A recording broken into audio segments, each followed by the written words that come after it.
Okay, so we're going to start our meeting. I think it's about 6:05 PM. So let me move this over. And we're going to call the meeting to order and do roll call. So let's call the meeting to order. Council members Abel, Here. Dennison, Dennison here. Lombardo, Here. Schooler, Here. and Mayor Droz. Here. Now we're going to do the Pledge of Allegiance, and I didn't ask anybody ahead of time, so I'll lead the Pledge of Allegiance. So let's stand up, face the flag, put your hand in your heart, and let's begin. I pledge allegiance to the flag of the United States of America and to the republic for which it stands, one nation, under God, indivisible, with liberty and justice for all. Please remain standing. We have the invocation led by Pastor Robert Valenzuela, Yucca Valley Church of the Nazarene. So thank you, Pastor. Yes. Thank you for having me here. We just bow our heads just for a moment, just to give a little opportunity to reflect on 2025 going forward. Father, in the name of your mighty Son, Jesus, I come before you to thank you for the privilege to come to you and say, please be with us, Lord. You know all the agendas, all the topics that will be coming forward today, tonight, and going forward. May your hand be upon each and every one of us, our council members, our mayor. It's so important, Lord. This is your beautiful creation known as Yucca Valley. We want to take care of it. May each and every one of us be mindful as we work together through agendas with respect, care, working together to make this a better community that would put a joy and a smile upon your face, Lord. It might have been rough in the past, but Lord, as we seek and guide you, things will get better. I would ask that you would even send angels on assignment if necessary, that we understand these council members, the mayor, they're servants to the community, to the neighbors. They're supposed to be doing exactly what's good for the community, and at the same time, we have a responsibility to love and respect their decisions. May we all work together, and may it line up with your will, in the mighty name of Jesus. Amen. Amen. Well done. Thank you again, Pastor.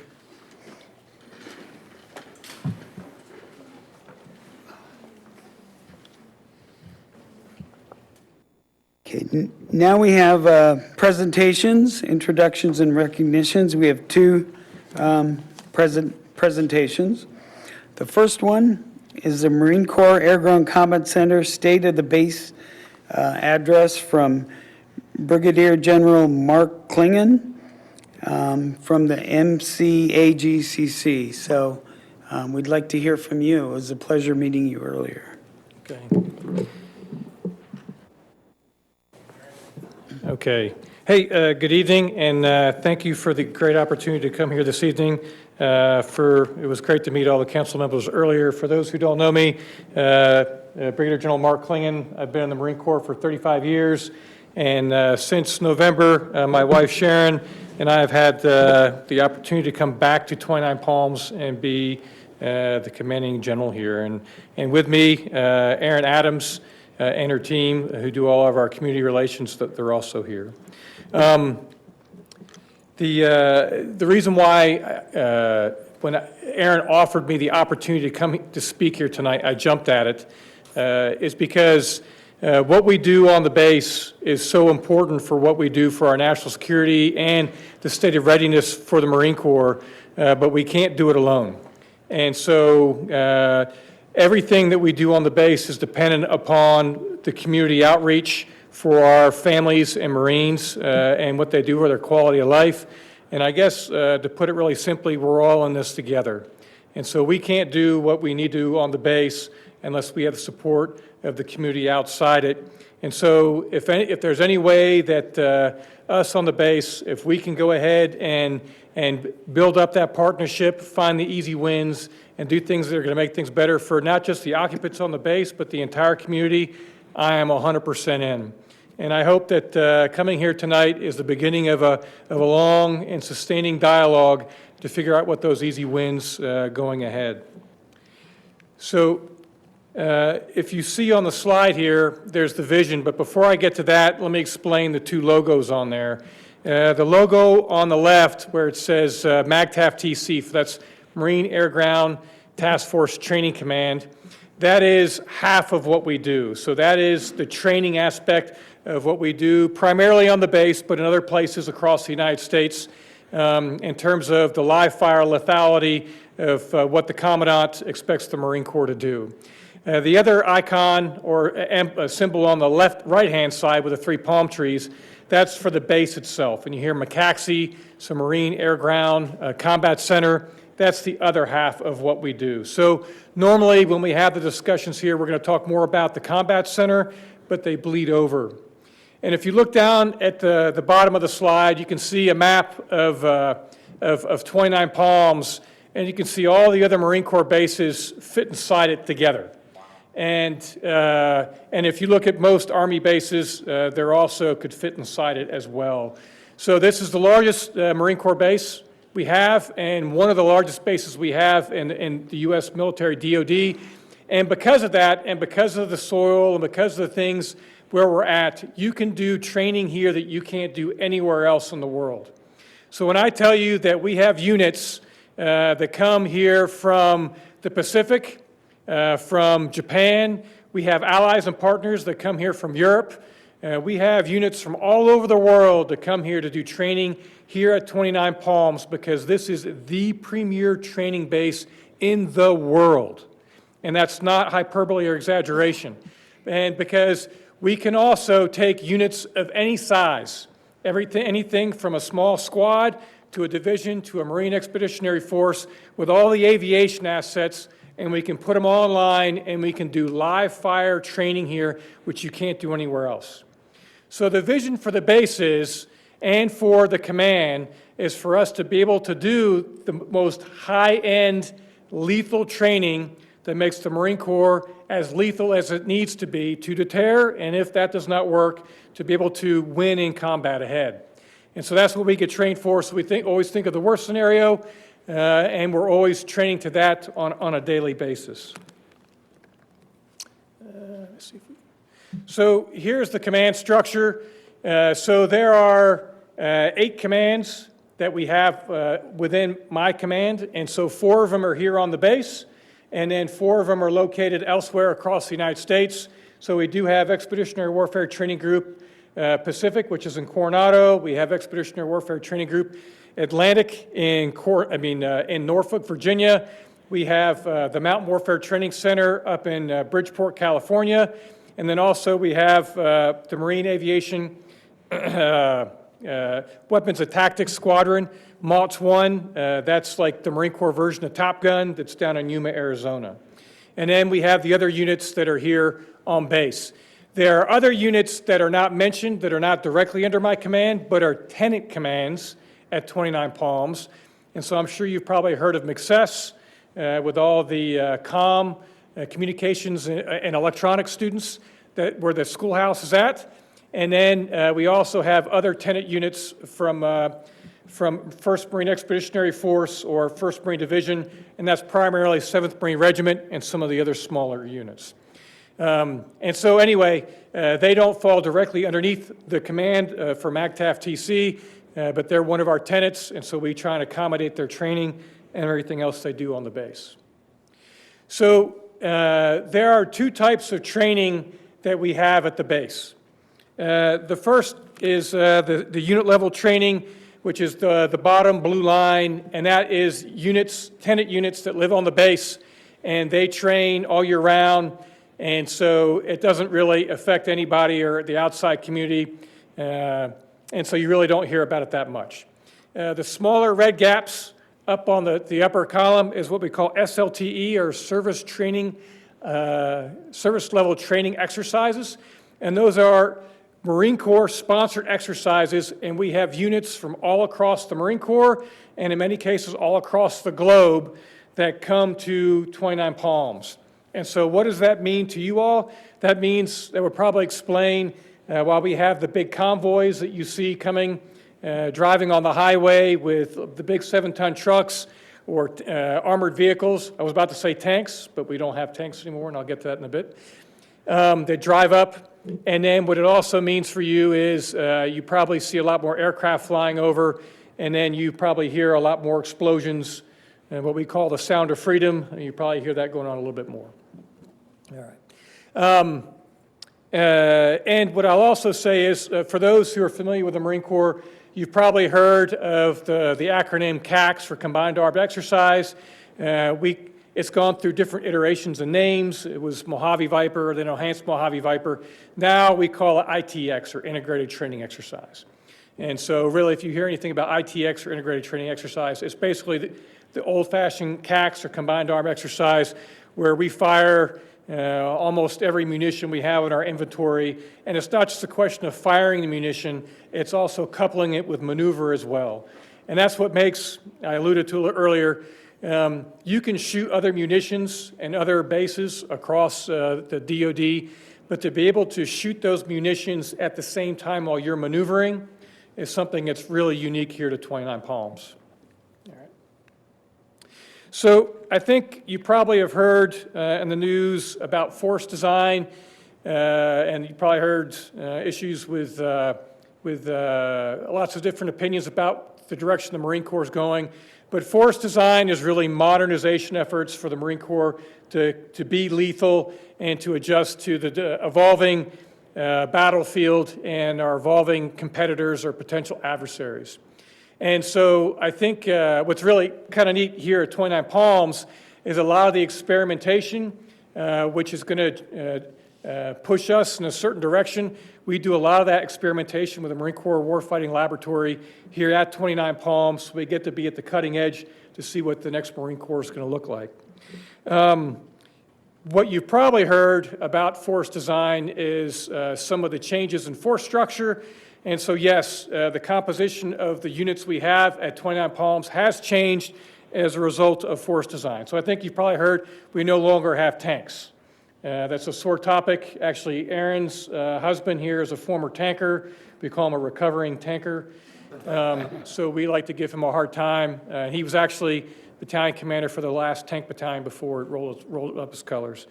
But we also had other units that were out there. So MWSS 374, Combat Engineer Battalions, we used to have the band, we used to have a whole bunch of other units that we don't have because we're trying to rearrange the Marine Corps. At one point, we were up to 200 and 2,000 during the height of Iraq and Afghanistan, and now we're back down to about 175.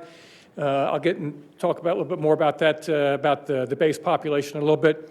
But anyway, force design is key to what we do for the Marine Corps and the Commandant, and at 29 Palms, that plays a really big key part of that.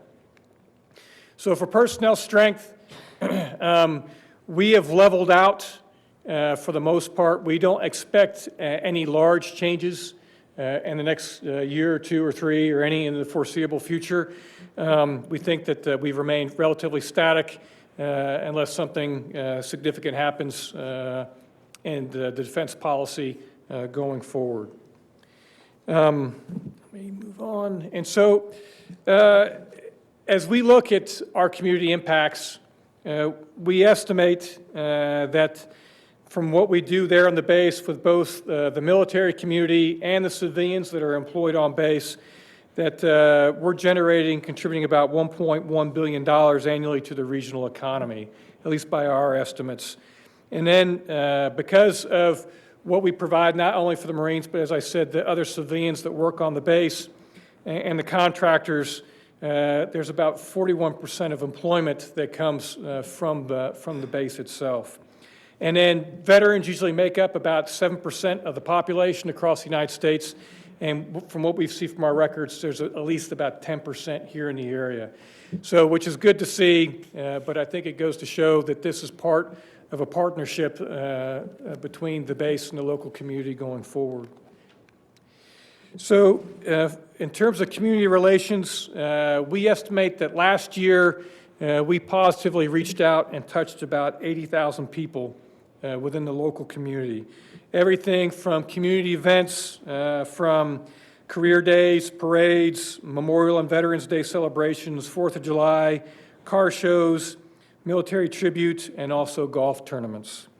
In the spring, we hosted some community leaders for luncheon and a following interactive base tour.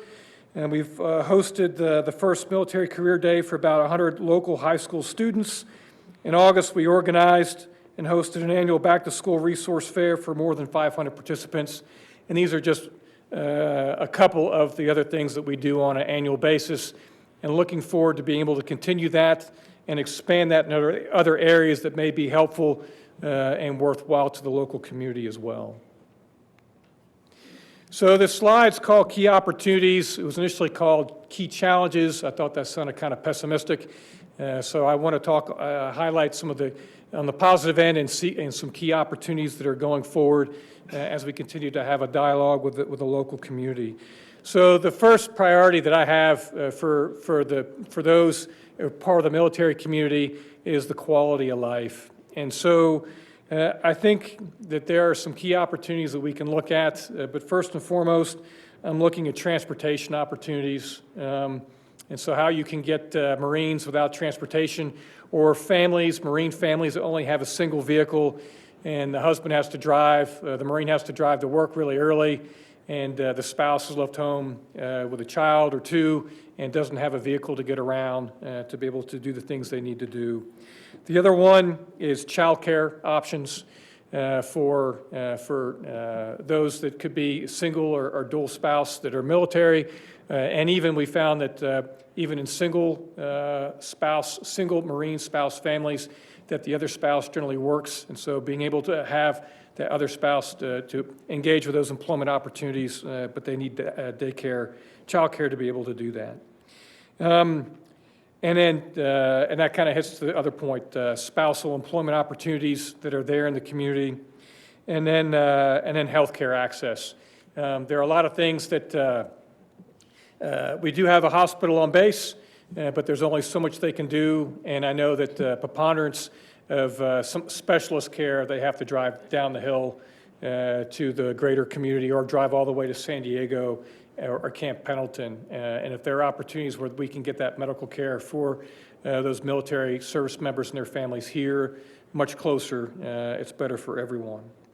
The other thing that I'd throw out in terms of key opportunities, we work with the local environmental agencies to preserve the tortoises and tortoise management. So we have a very robust program we're very proud of and look forward to continuing going forward. And then we look forward to also building the resiliency of the base, so with energy challenges. So we know there's issues with the gas line and maintenance, and then it puts a greater burden on the electrical grid. Even today's we had outages, and I know that also affects the local community. Also, we know that there are issues with environmental events. We know last year there were some storms, and how we're able to go ahead and build resilience for the local community. So when storms, we have traumatic weather, that it doesn't shut everybody down for indefinite periods of time. And then we're also looking at renewable energy opportunities to be able to benefit the base and then also potentially the local community. So those are just a few, but really I'd like to open it up for a few questions, and I don't want to monopolize the time or take up too much time here this evening, but I would like to say that it is great to be here. And as I was mentioning to the council members earlier, my wife and I, we have 3 kids, and our oldest is a Marine sergeant. And so she came back home for Christmas, and while she was here, we hiked Joshua Tree, we went to the community theater, we went down to the zoo, we went and did all these different things, all these different events here in the local community. And when she went back at the end of the leave period, she was talking to another sergeant who was stationed here with one of the battalions, 1-7, and he was like, "Holy cow, I think you did in 1 week more in 1 week than I did in my 4 years out of 29 Palms." So if there are things that we can do to bring the Marines out of base to do these things, and it also can help build a tighter net between us and the community, like I say, I am all in and all looking forward to the discussion. Sorry for talking too long and blabbering on so long, but I'll stop there if there are any questions, and if not, then I will gracefully get off the stage. Thank you, General. Let's see if the public has any questions, or the council. I guess we'll start with the public. So does anybody have any questions for the General? Yes, ma'am.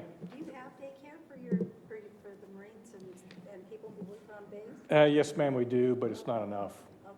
Okay. We have capacity issues, and so that's really, because to be quite honest, we have limitation in facilities, but we also have limitation in workers who are qualified, and then we're also have issues pulling the right people up here to be able to do that, and so that's why I'm looking, I know there's daycare and there's other opportunities here in the local community as well.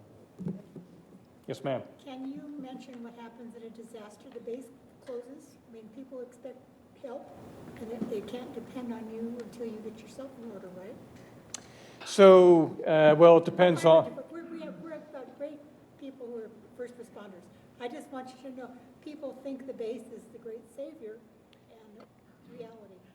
so we do have a lot of assets and resources on the base. But we're going to have to take a look at the population we have on board the base. But I would find it hard to believe if there was a huge disaster that we would not be of assistance in some way. I'm not sure if that really answers your question. Well, when they had the Trona effect, the base closed for a week. I'm sorry? When they had the Trona earthquake in Yes. 2019, it was closed for a week. So if we have an immediate disaster, we have to be resilient. I know you'll have people who help, but Yeah. So there are certain things we can do, but, and unfortunately, I wasn't here during that time frame, and so I should know, but I can't, and I'll take a look at it. But yes, and there are certain resources we have, but there are certain resources we don't. we can talk later, no problem. Okay. And thank you for the question. You're welcome. Anyone else in the public? Yeah, how about the council? Council have any questions or comments? Good. I just want to say thank you for the presentation. It reminds me of how important our relationship is with the base.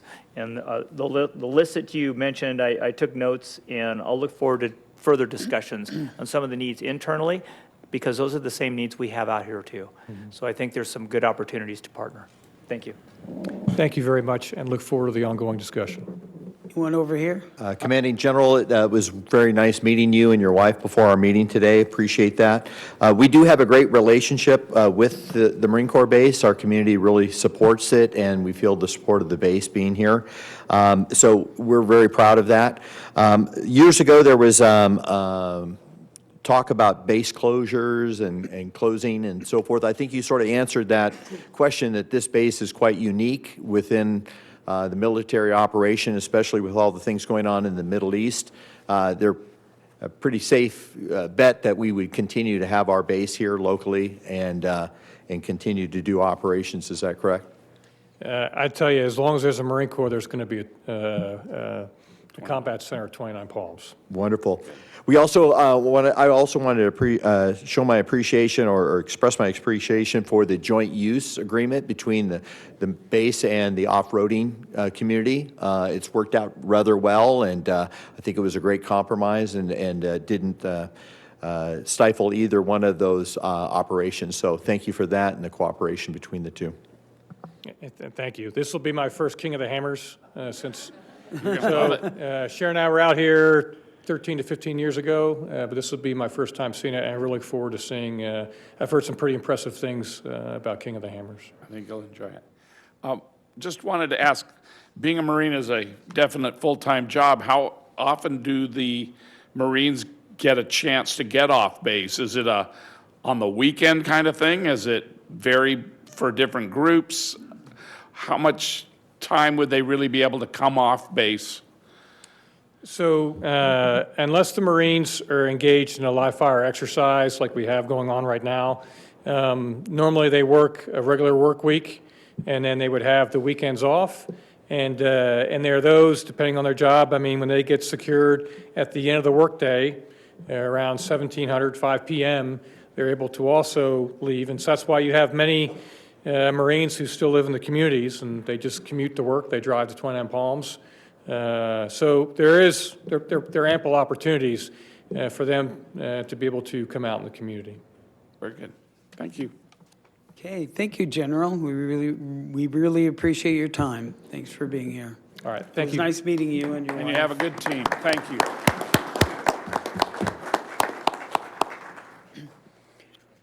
Now we have a recognition, Spirit of Yucca Valley Award. So take it away, whoever's going to do that. All right, well, thank you, Mr. Mayor, and I apologize for being a little late. I wanted to make sure I had everything for this presentation, so appreciate your patience. Tonight, we have the Spirit of Yucca Valley Award. The Spirit of Yucca Valley Award was created to recognize local individuals who improve our community by giving of themselves to others. Prior recipients seldom made the front page of a newspaper or have been spoken of on the radio or on television. However, their efforts should be celebrated. Dan and Nicole will be recognized tonight.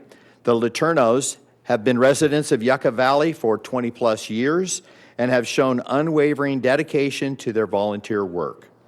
They have volunteered at a significant number of community events and for many nonprofit organizations, including, and not just a few of the things, are the Yucca Valley Boys and Girls Club, Copper Mountain College, several local churches, the Rotary Club, Seroptimus, One Valley, and the Unity Home, again, just to mention a few. They have raised money and awareness and donated their own time, money, and company resources to help make a difference. When I informed them that they would be recognized tonight, they humbly stated that we do not do these things for recognition, which only reassured me that they are the perfect candidates for this award. So, without further ado, if I could have Dan and Nicole Letourneau please join me at the lectern. And Mayor, would you come up for a picture as well? Sure.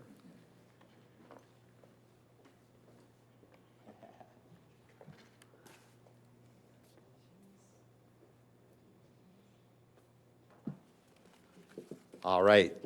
So again, we want to recognize you for all those years of dedication.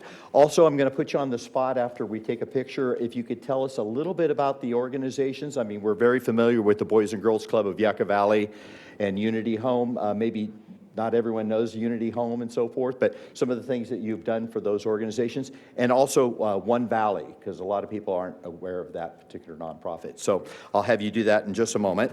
But before that, the Town of Yucca Valley Spirit of Yucca Valley Award. This certificate is awarded to Dan and Nicole Letourneau for your positive contributions to the Town of Yucca Valley over the last several years. Your dedication and commitment is appreciated by the citizens of Yucca Valley and the Town Council, presented this 21st day of January 2025 and presented by our Mayor, Jeff Drodes. Congratulations.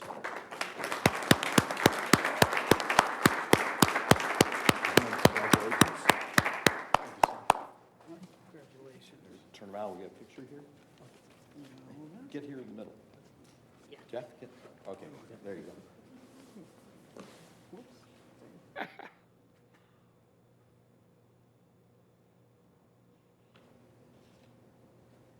All right, a little gift certificate for you as well. Dan or Nicole, would you like to tell us a little bit about this? Well, we definitely don't do this for recognition. And when Merle asked if we would come, I know my wife doesn't like doing this. And this is, I mean, well, a lot of what we do is we do a lot of the auctions. We do a lot of the auctions for Boys and Girls Club, Seroptimus, CMC. We do it for Rotary, who dedicates, special things for the ambulance company, the Humane Society, everything. So, what we do and help out is we're just a little cog in the big machine.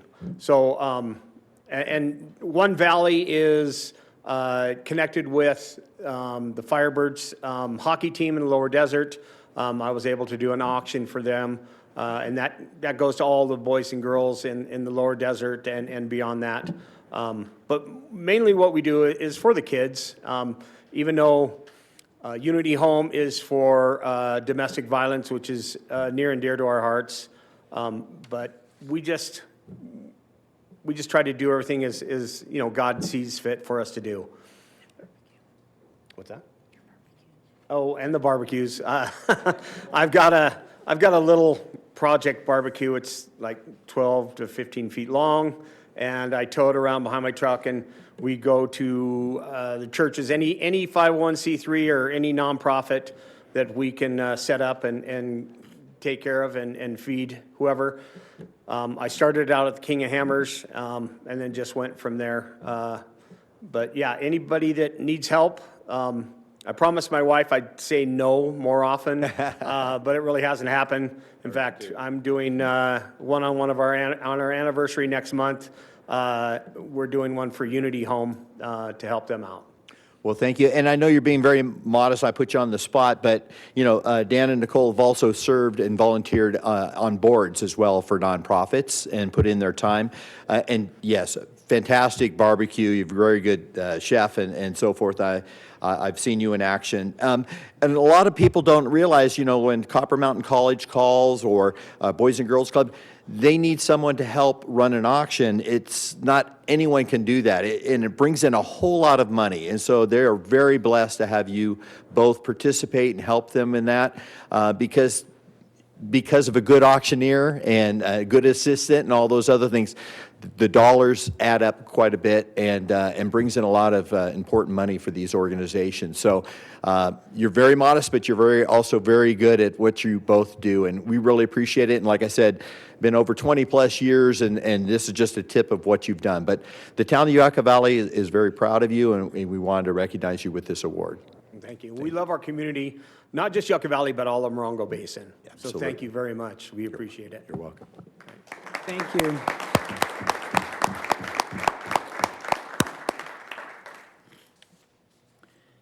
Okay, next on the agenda is the approval of the agenda.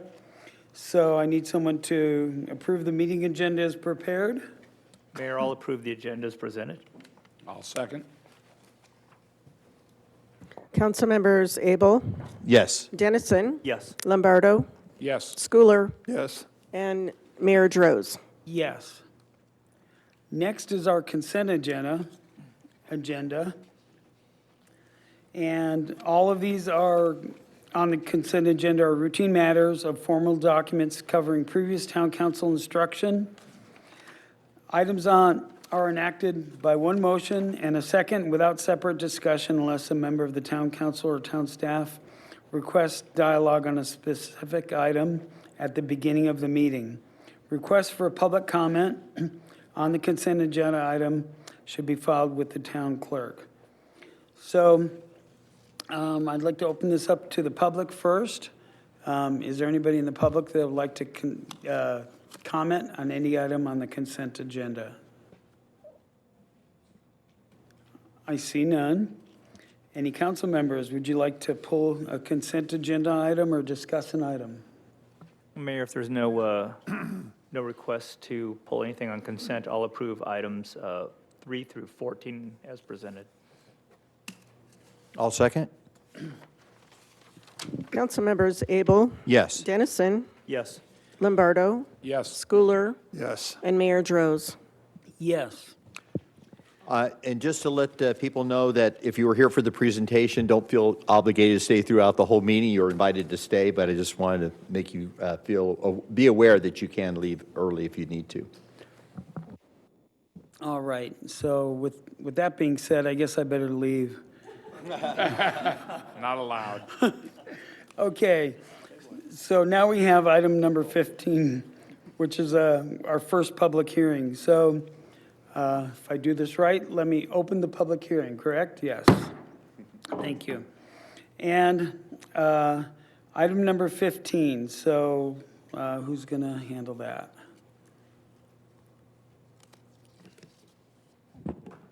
Good evening, Mayor and Council.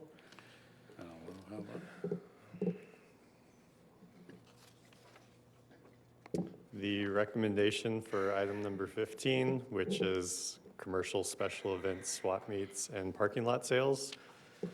is that the town council finds the ordinance is exempt from the requirements of the California Environmental Quality Act pursuant to state CEQA guidelines under section 15061B3, since there's no possibility of a significant impact on the environment caused by this amendment, and that the town council introduces the ordinance amending chapters 9.14, 9.38, and 9.99 of Title IX Development Code of the Yucca Valley Municipal Code, an ordinance of the Town Council of the Town of Yucca Valley, California, amending Title IX Yucca Valley Development Code, Chapter 9.14, Standards and Regulations for Specific Uses in Non-Residential Districts, Chapter 9.38, Temporary Special Events, and Chapter 9.99, Development Code, amending existing regulations that define and govern the type, location, and duration of commercial special events. And just a fair warning, the next item has just the same length of recommendation. So you could see more detail about the proposed changes on your packet pages 246 and 247 if you want to see why these specific regulations were recommended by the Planning Commission. I'll kind of go through these fairly quickly, but if you have any questions, please feel free to bring them up. So one of the recommendations, and this is for, again, for swap meets, farmers markets, things of that nature, parking lot sales. Remove the buffer distance to other commercial land uses. So currently there's a requirement to say so far from commercial land uses. Separate farmers market, open air market, and parking lot sales from swap meet definition and regulations. So currently a farmers market is substantially considered the same thing as a swap meet in our definitions. So that was tweaked to kind of separate those things. Reduce buffer distance from Highway 62 and 247 from 400 feet to 25 feet for farmers markets.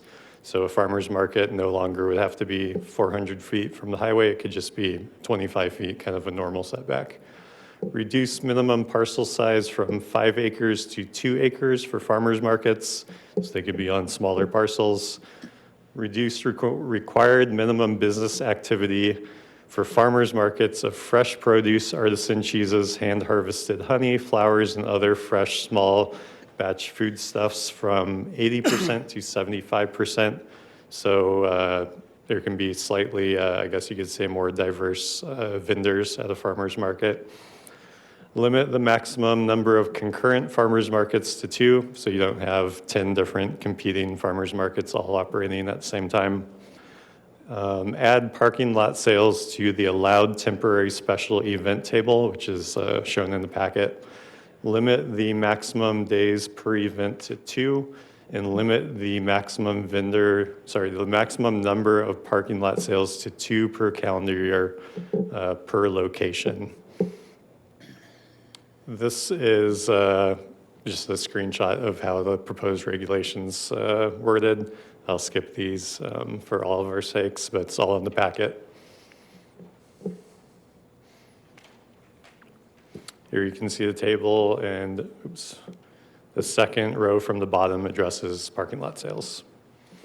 And one thing to note is for the land use district permitted, you'll see institutional sites in all land use districts, so places of worship, schools, town facilities, etc. These are the definitions with the changes. One note is the Planning Commission wanted to specify under swap meet for that last sentence that the term swap meet does not include parking lot sales, indoor secondhand stores, indoor antique stores, and the usual supermarkets or department store retail operations. So a swap meet does not include indoor activity like an antique store. Again, the recommendation's been read into the record, and it's posted there if you so choose to indulge. And we are available to answer questions following the public hearing. Thank you so much. Is there anyone in the public that that would like to ask questions or comment on this item? Mayor, we have one request to speak by Roger Thomas. Good evening, everyone. Thank you for allowing us to speak and also for recognizing the benefits of having a local community farmers market. I'd like to bring up a few things that we're on the past of, which we highly appreciate you guys working on this right now. I know the whole community does. They've been asking for it for years. One of the things is the 75% farmers. There are only, in the state of California, I think maybe 3 farmers markets that have a percentage of farmers versus non-farmers over 35%. It's the California Department of Farm and Agriculture inspects, and they require that you have 3 farmers only. And that is the state of California guidelines. And they come, I've been running markets, I work with some of the largest markets in the state since the early 90s. And they make surprise visits all the time. They come out of San Bernardino County. Sometimes they'll come send people from Sacramento. The Department of Food and Agriculture, they also make surprise visits, and they inspect us extremely thoroughly. Never have I had a warning or a violation from either one. We're all on very good terms. So I think looking at the 75% would be something you definitely would like to possibly readjust, look at other markets throughout California, even the largest market in California that's in Santa Monica, they're nowhere near 75%. And they are the most successful market in the history of the state of California. Also, we just hope to see this done. People in Yucca Valley have been asking for something to do. Anywhere you go on social media, anywhere, they want something to do, something to do. They've specifically asked for farmers markets, food festivals, stuff like that, things with a variety. And in our markets, what we do is we bring a variety of everything, from food artisans to our local craft vendors, which are one of the things we enjoy most, is getting our local people inside the market, giving them a place where they can meet the community, make a living, and the community enjoys them all at the same time.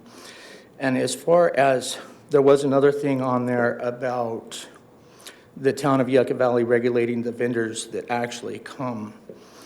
The California Department of Farm and Agriculture regulates us very strictly. We can't have anything with no drugs, nothing with tobacco. We have to get a specific permit if there's going to be alcohol, which we don't do in our actual markets. Most people don't. But other than that, I appreciate you guys listening, taking the time, and looking into all this, and I hope that we see this happen someday with a way that it can be functionally operating and be successful in the town. Thank you. Thank you, Roger. And next, we have Sandy Smith.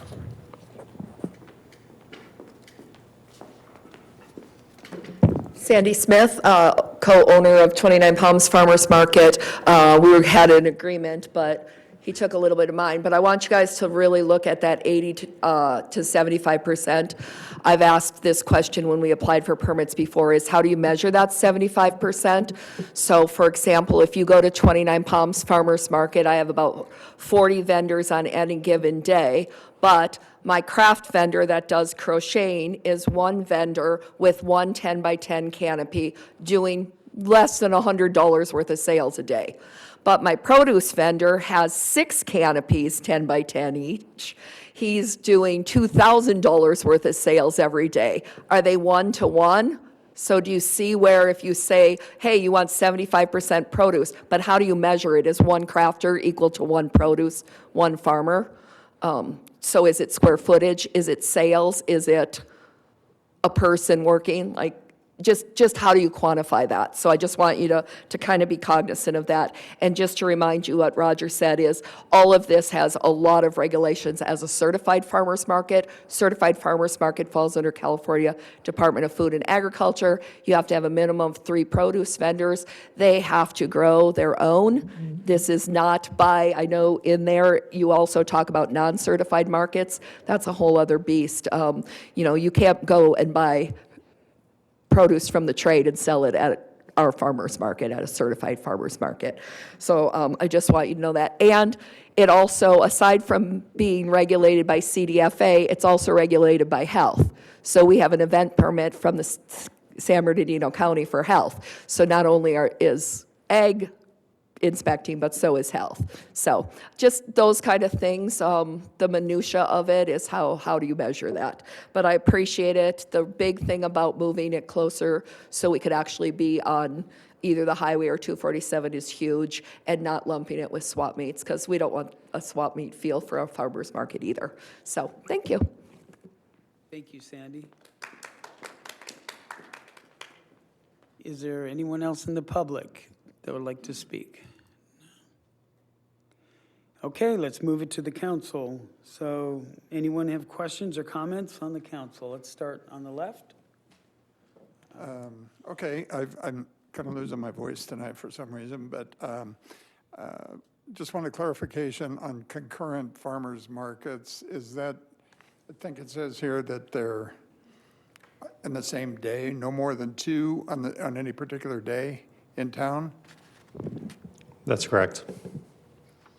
Okay, that sounds like a lot. I'm not sure we'd run into that. And I struggle with this on the percentage that the remaining 25% or the remaining 65% or whatever it winds up being, is there any regulation that limits that to, is there anything we rule out? You know, I mean, Sandy said that we don't want it to look like a swap meet. So is there criteria in place that rules out certain activities? Like if I clean out my garage and bring it down there, can I have a booth? And what stops me from doing that? Currently, as worded, it doesn't have additional regulation for those type of activities, but it could be added. Okay, thank you. And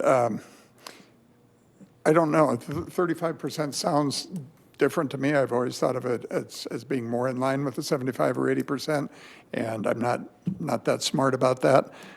But at what point do we call a farmer's market and not a street fair? I can answer that. I mean, for us, on our vendor application, you have to make it, bake it, or grow it. That's really a town council policy decision. And as part of Councilmember Schooler's question is, what do you want to look like along the highway? Farmers markets, where a majority of the vendors are selling, call it produce for this discussion, look different than a craft fair along the highway. Completely different environment. So as the council is deliberating on that issue, that's what staff would encourage you to focus on, is that percentage issue. Staff's recommendation to the Planning Commission did not include a reduction in that 80%. That came from your Planning Commission after their deliberations and public input on that issue. That percentage plays a key role in the appearance of these activities at your front door, which is what Highway 62 and 247 are. Thank you for that. I can see the Planning Commission worked this over pretty good, and staff did. So I'm on board with the recommendation, I think. But the number of events, like in where were we? Like parking lot sales. I wanted to talk about that for a second. Parking lot sales. That's a commercial enterprise that's putting merchandise out in the parking lot, and we limit that to twice a year. Is that what the recommendation is? Yeah, per location. Per location, okay. I wouldn't be opposed to moving that up a little bit. I think 2 might be a good starting point just to see how it goes. I guess we could always change that, but that looks like. Yeah, I guess I'm okay with the 2, but I'd be open to changing that. I think that's all my comment for now. Thank you. Councilmember Dennison, do you have any questions or comments? I guess just the simple math of looking how it's applied. So if you're at the grocery store and you have the produce department and it consumes, I don't know, 20%, 30% of the market, in the market, but the checkout lines have those, I got to buy it now, spontaneous purchase kiosks right there, full of every mint and candy bar and soda pop and power drinks and toys and all kinds of stuff. The actual area consumed by each one is completely different, even though there may be one produce manager and one person stocking the aisle. So I think Sandy was talking more like that as far as what is the application of a 75-25, or in the earlier version of 80-20 ratio equaling 100, I'm guessing. How would that look? So if a larger company came in with whatever they were doing there, and as Sandy said, and I don't know if we look at it the same way, make it, bake it, or grow it, how does that get parsed out? Can just one person that come in, is that counted as a certain percentage? Is it square footage of consumption that makes the 80%? Or is it just the amount of vendors? That's the part I need to figure out. My understanding of the intent of the code, so that was, the 80% was already in the code from way back, and my understanding is that's the number of vendors. So if there's 100 vendors, at the time 80 could be food-related and 20 could be something else. So it'd be just number of vendors, not necessarily square footage, assuming that the booths are relatively standard size. And so and so today we're looking at 75%, I think it was. So at 75%, if those were smaller vendors and only consuming 25% of the space, 25% could completely take over exactly the opposite. You see what I'm saying? 75% could be 25% of the space, and then exactly the opposite. So that's the part that I'm wondering about. If someone is much more commercialized and capitalized and they want to use a bunch of the space, they could just sell, because I think vegetables and those types of products consume more space than wallets and keychains or whatever is there. That's just the part I'm thinking of. So just discussion would help me clear it up a little bit. Thank you. Councilmember Lombardo, do you have any questions or comments? Well, along that line, if what we're trying to accomplish is controlling the appearance of a farmer's market, I think maybe we should base it on space and not numbers. So that it's 75% of the space is occupied by a grow it, bake it, or, make it. Grow it, yeah, make it. Kind of things, whereas 25% would be the other thing, space-wise. So when you visually see it, what you're seeing are produce items and hand-baked goods, that sort of thing. I think that the Planning Commission has, worked really hard putting this together. So I'm in favor of the majority of it. I'm okay with the 75-25 mix.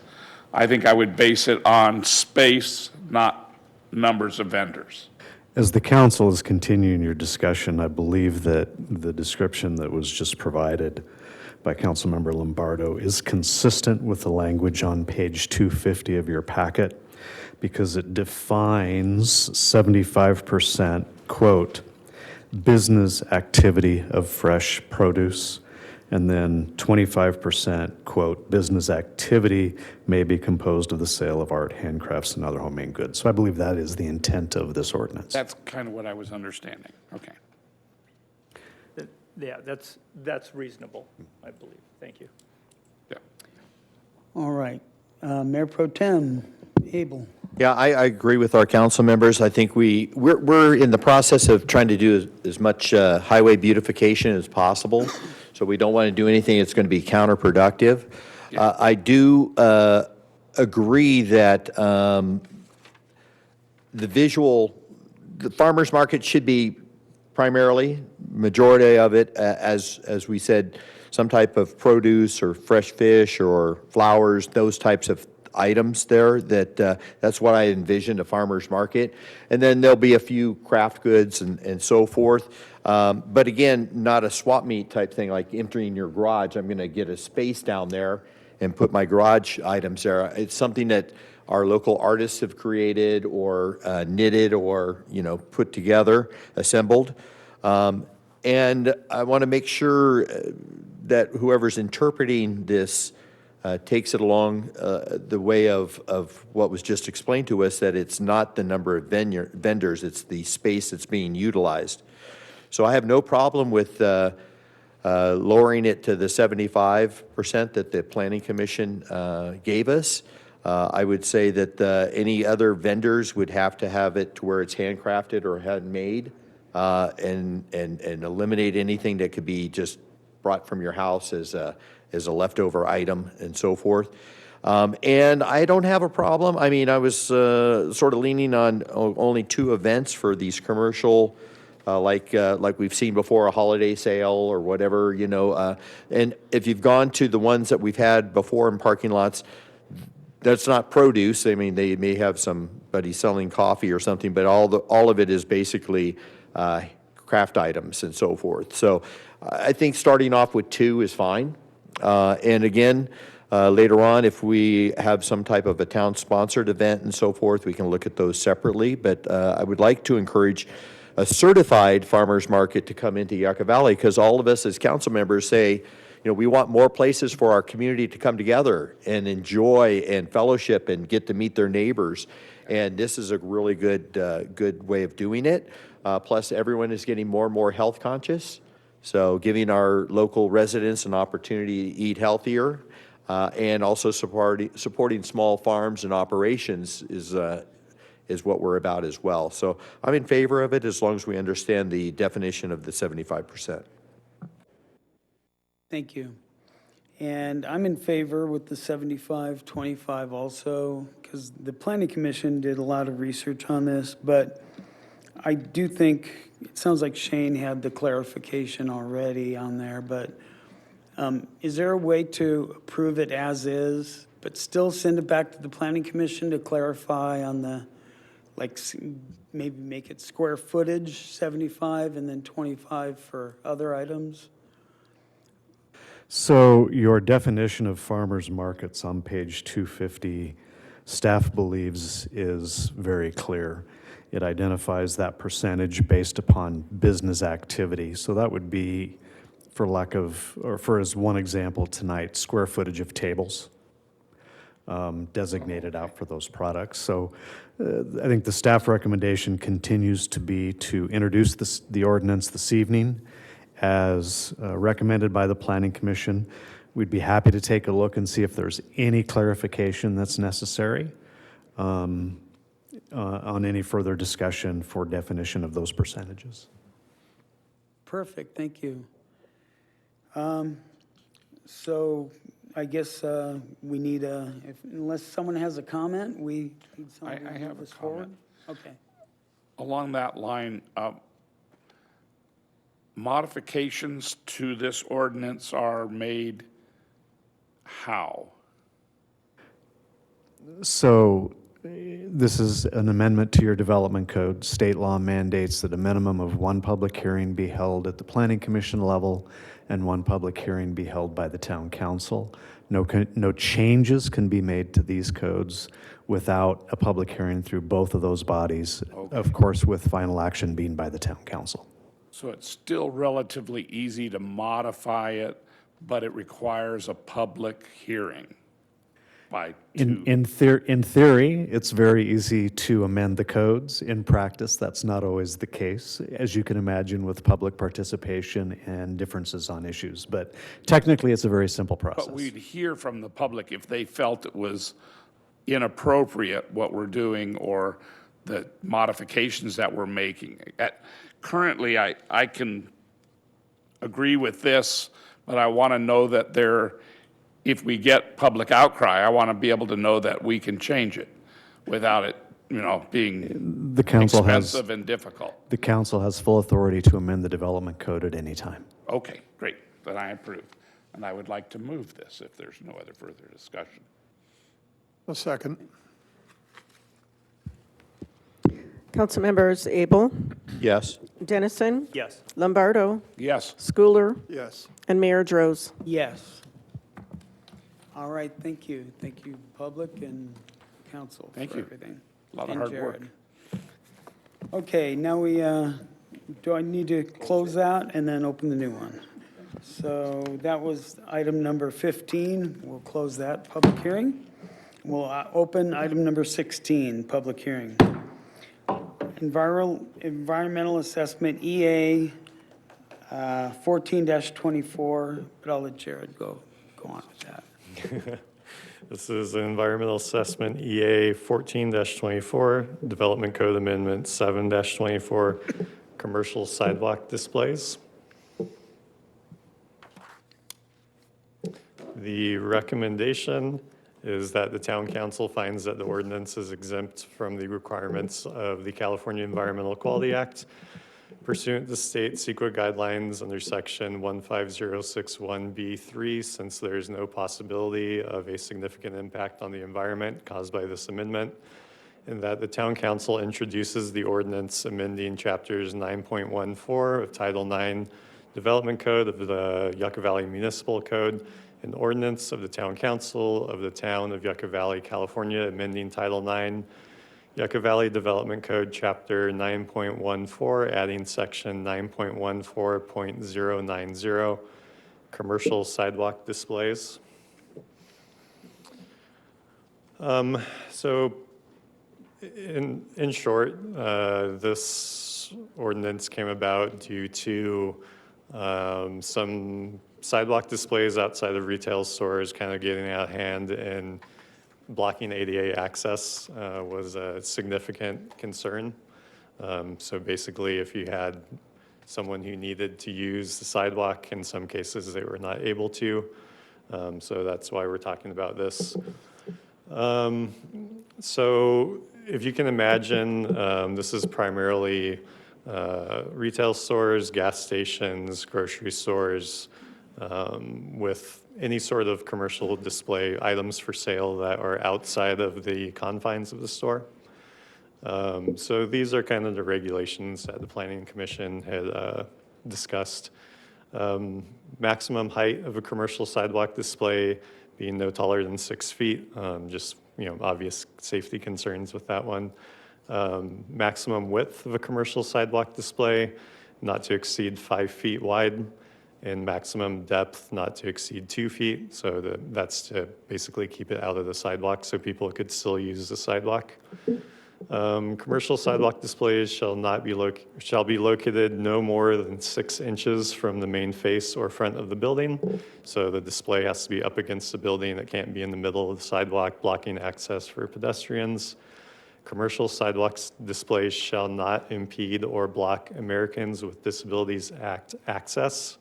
So if someone needs to get by in some sort of assisted manner, they're not impeded by, a bookshelf full of things or what have you. Commercial sidewalk displays shall not remain outdoors outside of the hours of 10 p.m. and 7 a.m. So if there is a display outside of a store, it's not left there 24 hours a day. Sidewalk displays shall not include any commercial signage, so just merchandise, more or less.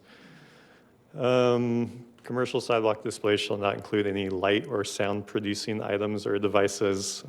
Probably an obvious one. We don't want drivers distracted, etc.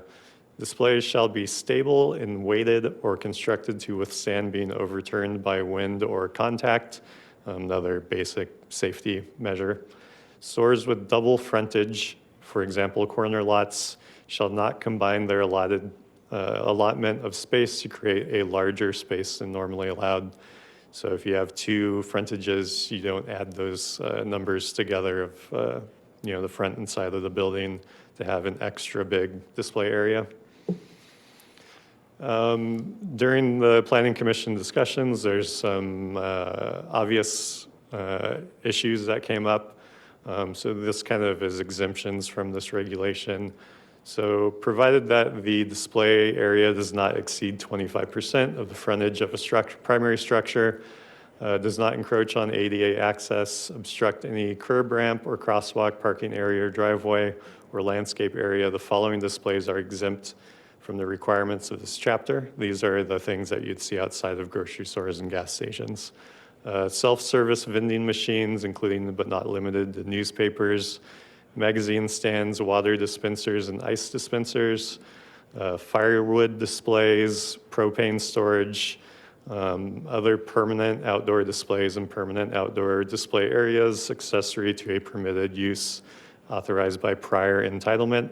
So, for example, if Home Depot has in their entitlements that they can have, let's say, an outdoor holiday display in their parking lot area, it is considered exempt.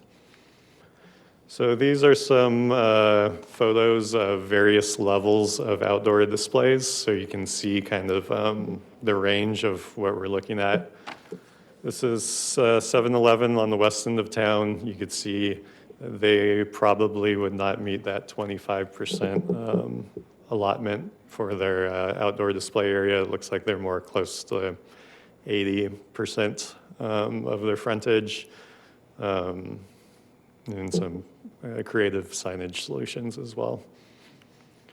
AMPM, this is on the east end, the east AMPM, if you will.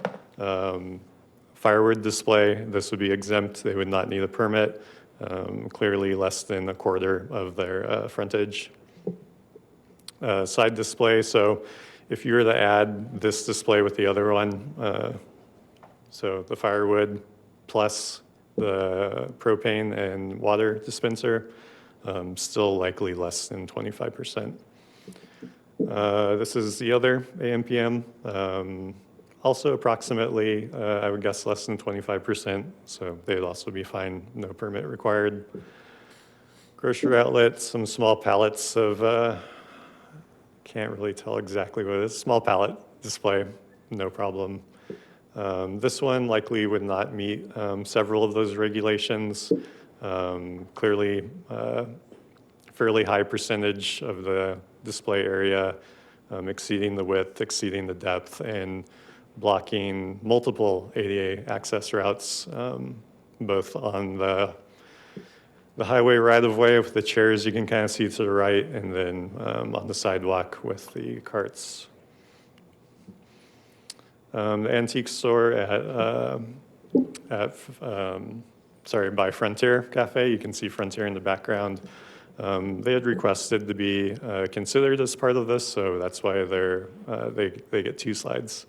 But you can see outdoor display area of antiques, likely exceeding those sizes, and I believe they leave the display out, so they had kind of asked for some discussion. They're curious about that regulation. So that concludes the presentation. The recommendation has been read into the record, and we can answer questions following public comment or public hearing. Thank you. So now I'd like to ask if there's anyone in the public that would like to comment on any of this item. Anything about this? No one? Let's bring it back to the council. Does anyone want to comment or make a motion? Sure. Pioneer Tail Crossing, you said they asked to be part of the discussion, and I'm not sure why, but their display out there, it's 25% of all the wall space. It's not linear feet, it's like square feet of what's facing the road. Yes, linear feet for the structure, the primary structure. So it's linear feet. Mm-hmm. So, okay. So they're at about 100% because they have something all the way around. Pretty close. Yeah, it seems like it'd be over 75%, I would guess. Yeah, okay. Okay, well, I like the work of the staff and the Planning Commission recommendation on this. I have really no problem with that. I think it's important that those displays that we've seen in town that do kind of block the whole sidewalk and impede the flow of traffic. I think it's important to get control of that. Yeah, so I'm good with the recommendation. Anybody else? Mayor? Yes, go ahead. Thank you, Jared, and I like the visual, the images. I've looked at those for many times throughout our community. Thanks for bringing that forward. I like it as it was presented today. I like the consideration of exemptions that you had mentioned and identifying 24-hour displays.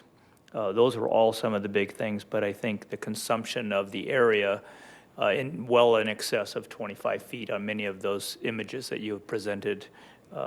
This would make for a better appearance of the town, but also a safer area and ensure, as you started off, ADA access to these businesses. So I like the presentation. Thank you.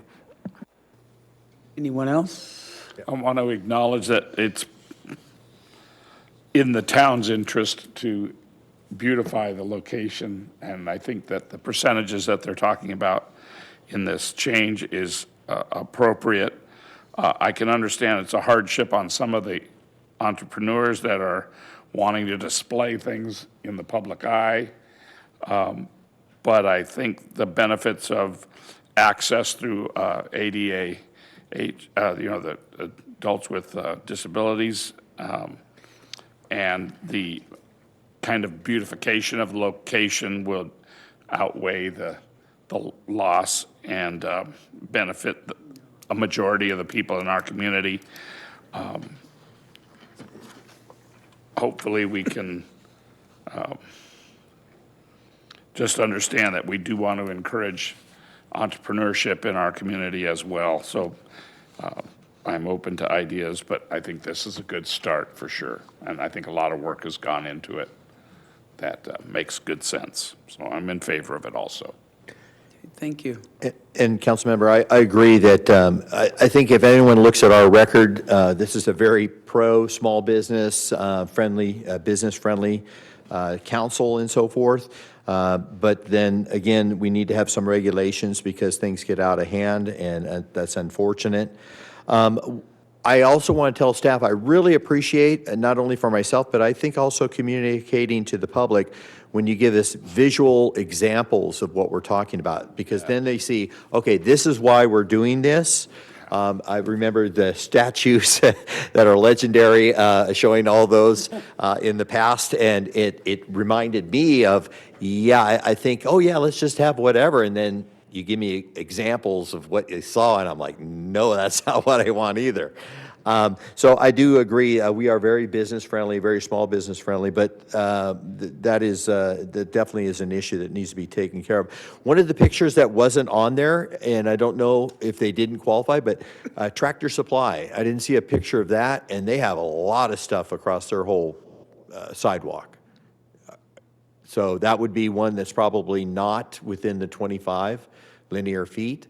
And I'm sure that doesn't, we don't take into their back store area or the back area that's caged off from their having supplies outside, but they would be definitely one that's not in compliance to the 25%. So I definitely agree that we need to move forward on this. My other question, and it's probably not for you, but maybe for the other staff members, is we've had violations or people out there with sidewalk displays, and we've had code enforcement visit them, but we haven't seen any big movement. Is because we don't have this in place, or that they're ignoring our requests?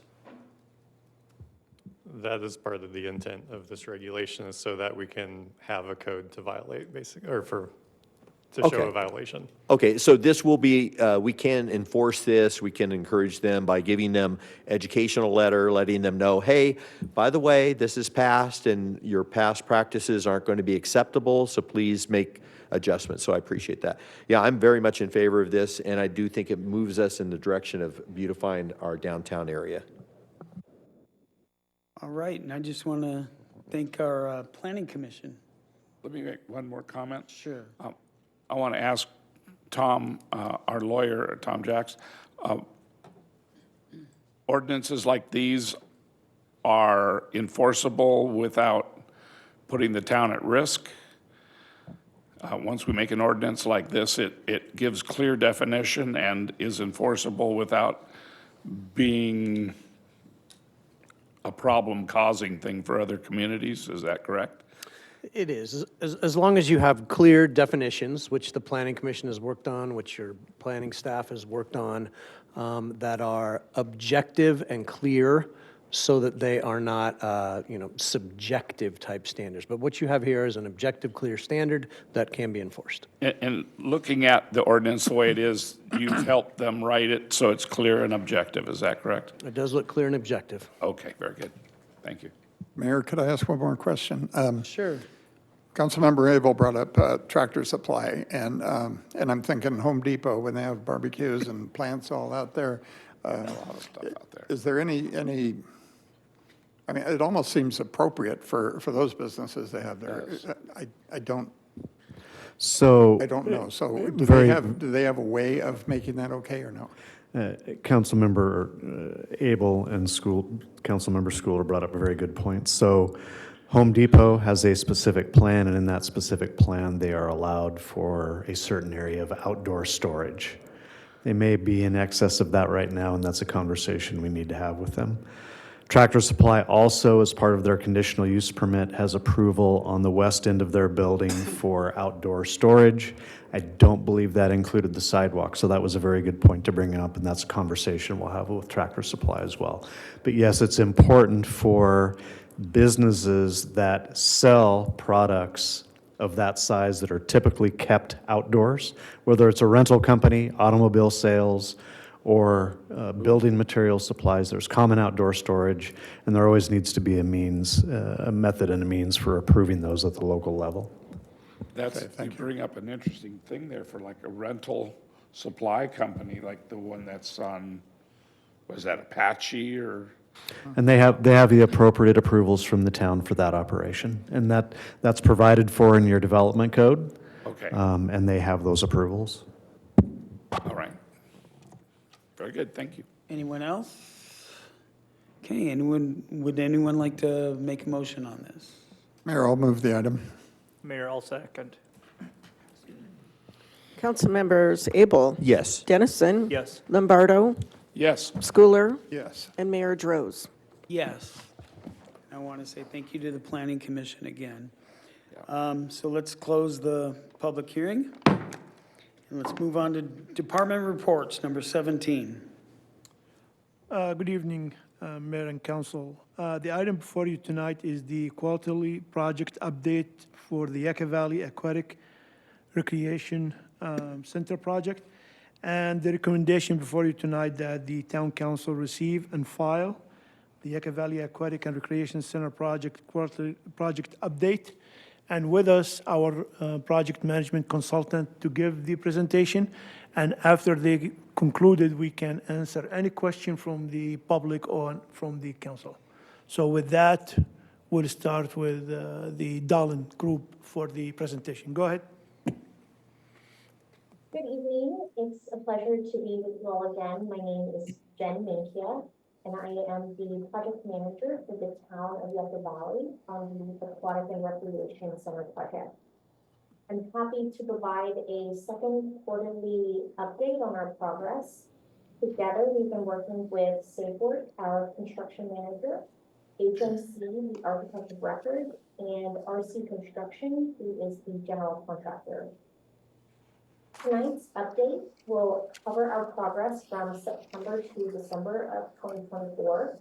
These quarterly updates serve the purpose to keep the community informed about the work being done, the milestones that we've reached, and the next steps in the construction process. As many of you know, this project will bring a state-of-the-art aquatic and recreation facility to Yucca Valley. It's a facility that has been long awaited and highly anticipated by its residents. We are excited about the impact it will have on the community, providing a space for fitness, recreation, and family-friendly activities. Some of the key features are the large indoor swimming pool designed for both recreation and fitness use. The pool will also feature a water slide and interactive water toys, creating fun and engaging space for families and children.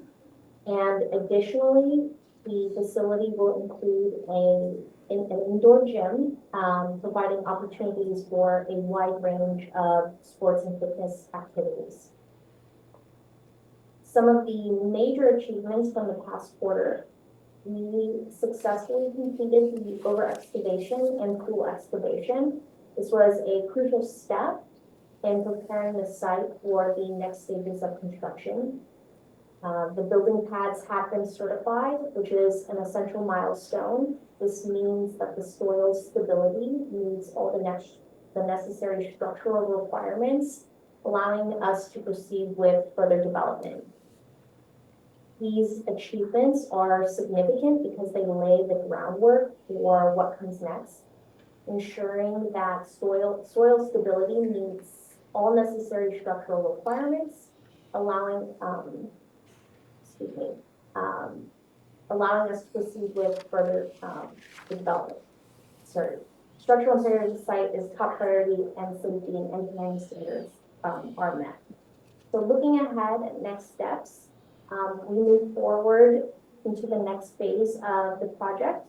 Our focus will shift to installing critical underground utilities across the site, and that includes the sewer systems, stormwater management systems, water lines, electrical infrastructure, telecommunications, and fire safety measures. So these systems are essential to the facility, ensuring that all the necessary services are in place before we begin vertical construction on the main structures. And once this phase is complete, we will begin laying the building's foundations, which is a very exciting step in the process. Now, if we go to the next slide, we have some milestone images showcasing the recent progress on the project. First, you'll see the temporary offices have been installed on site. These offices provide a base for operations for the project team, ensuring smooth coordination and oversight as construction progresses. Slide. Next, we have selective salvage of existing pole lighting. Rather than discarding these fixtures, they will be carefully reinstalled and reused in the project. Moving forward, we'll see an image highlighting the continuation of demolition activities. This phase has been essential in clearing the way for the next stages of construction. And now here we have an image capturing the over excavation process.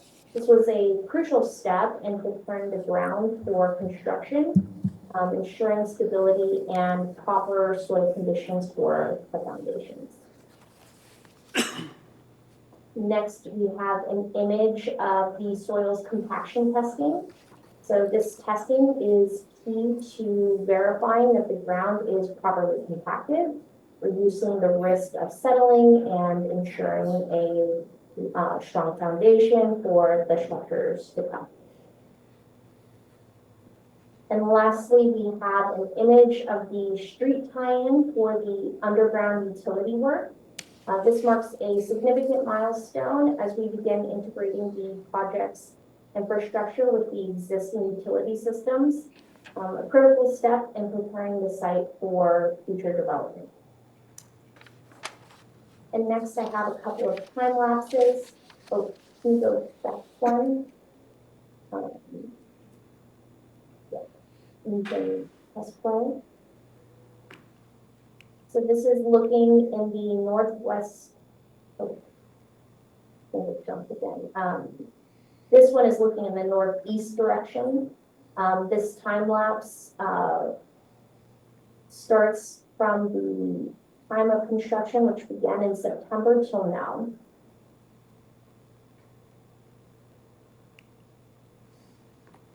And lastly, we have a general overview of the project's progress, which includes the contract cost status, construction administration coordination efforts, and the overall project schedule.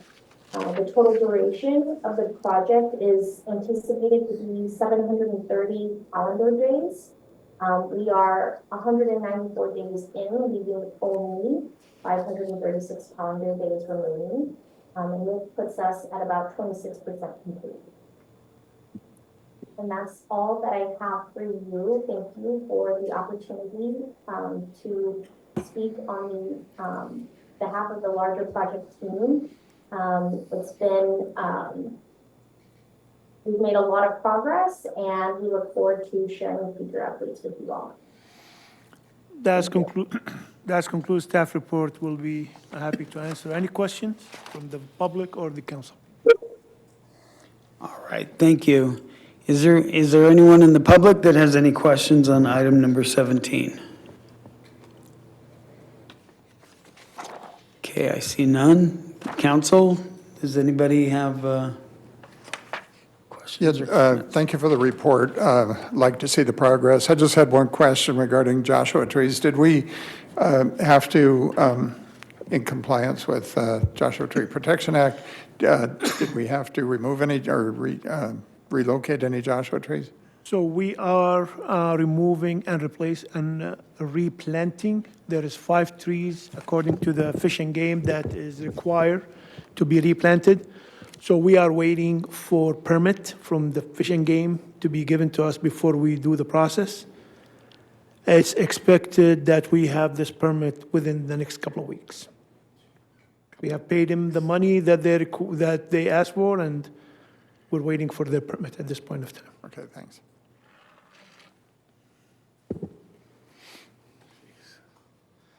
Yeah, we got to get control of that somehow. Waiting a couple of weeks, that's a lot of money just being wasted, waiting for action. This is an unforeseen consequence of the Joshua Tree situation, and it's definitely not acceptable. We got to find a way around it. All right. Otherwise, it's nice to hear the progress.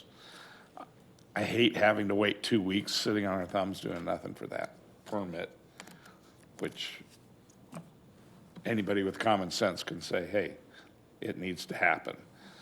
Okay. Sorry, I'm irritated by that. All right. We hear you. Thank you. It's got to be horribly frustrating. Any other council members with comments or questions? No? All right. So now we're receiving and filing this. So thank you so much, Alex. Now we have number 18, Planning Commission appointments.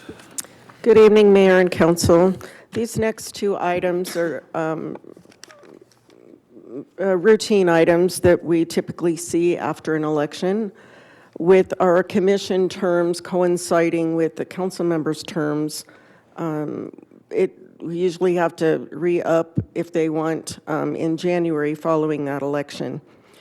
So for the Planning Commission appointments, both J. Clint Stoker and Alejandro Vasconcelos have, their terms are ending at the end of this month, and they both have stated that they would like to serve for another 4-year term.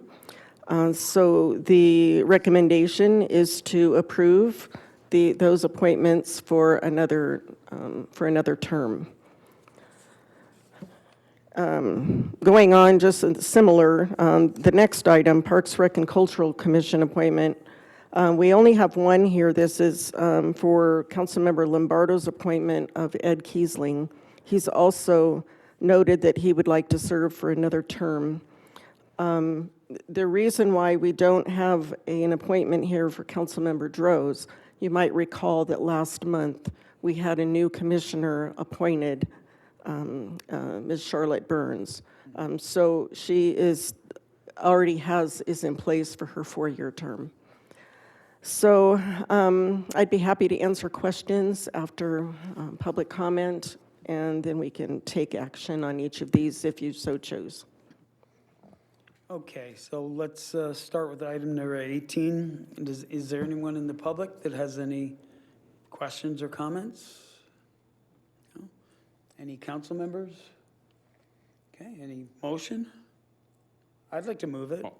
Oh. Yeah, I just want to say that I'm very pleased with Alejandro's execution of his duties on the commission, and I think he brings a lot to the commission, so I do want to have him complete another term.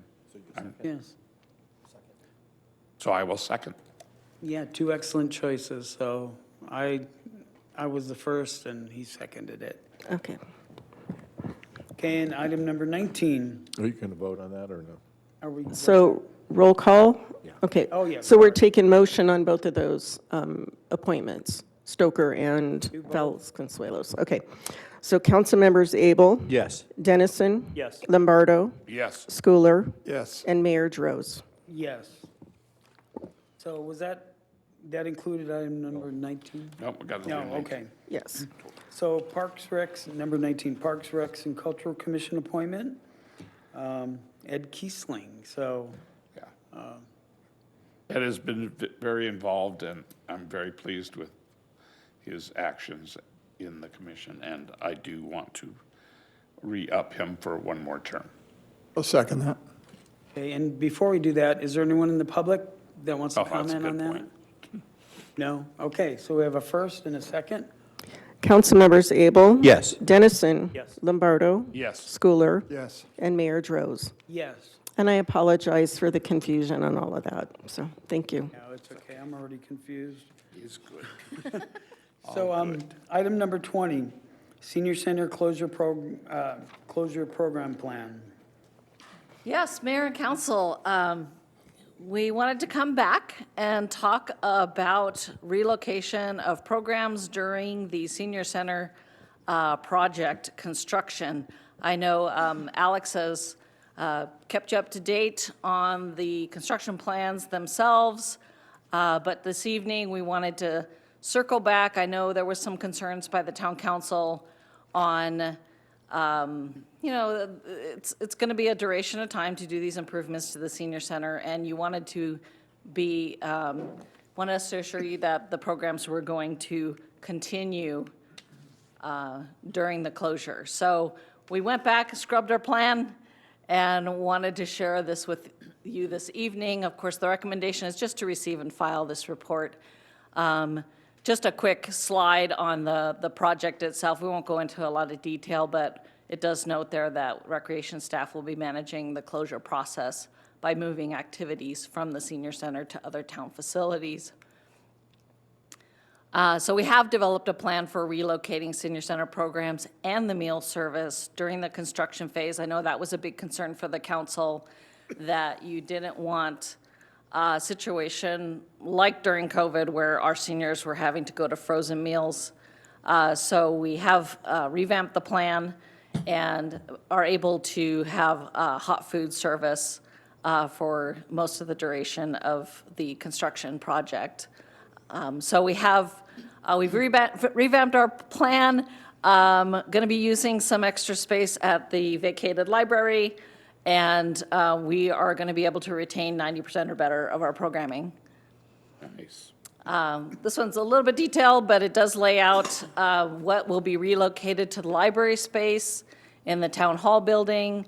So we selected programs that are frequented by those who might have limited mobility and might wanted to centralize those programs in the library space so it's easy access for them. So we will create a dining room up there. The meals will be prepared by FSA. That was part of the conditions of the construction, was that the kitchen remain functional. We have remodeled that kitchen, and we want to make sure we can continue to use it through those months that we will be doing construction. So we will set up a dining room in the library space. The FSA, the meal provider for the county, will be transporting and will provide some catering space, transporting meals to the space so they can have hot meals on a regular basis like they do now. Our coffee social time, our birthday celebrations, our music, all of that will remain the same in this new space. Town Senior Center staff offices will be relocated to an office space adjacent to the dining area. So if you walk in the east entrance of the library, the dining room will be to the left, and the staff offices will be immediately to the left. We will also have, Senior Club will also be relocated to another office adjacent to the dining area. Space will be available for the thrift store in some form, either a kiosk or a temporary vending area. Our classes, we will create, when you walk in the door from this east side to the right-hand side, we will establish an NPR space where we can do our classes like balance class, like chair yoga for those. We wanted our seniors to not, those have made progress by attending those classes, we want to make sure they continued. So that was really important to us to keep those accessible to our customers. We'll go ahead and continue the caseworker services, distribution of bus passes, our support groups like the grief support group will continue up at that location. And then we will work with the bus service to make any changes to the drop-off and pickup that are needed. And they will be able to enter at either the east or west side. Relocated to the community center building, these are programs that really need to be in these spaces down here because they're maybe more active exercise programs, and they wouldn't be suitable for that space up there. So a lot of our fitness classes, Zumba, Senior Pilates, which is down here, chair fitness, line dancing, and of course, bingo was relocated here during the prior construction project, and this room suits them well, so bingo will be able to continue down here as well. We do have a very popular food distribution that takes place in the parking lot near the senior center that will be relocated to the north parking lot, so we have a setup planned for that monthly food distribution also. A little bit of a timeline. We are programmed. We have our January calendar out now. We will continue that through the end of January. We will require a brief closure just to move everything. We've got to get resituated.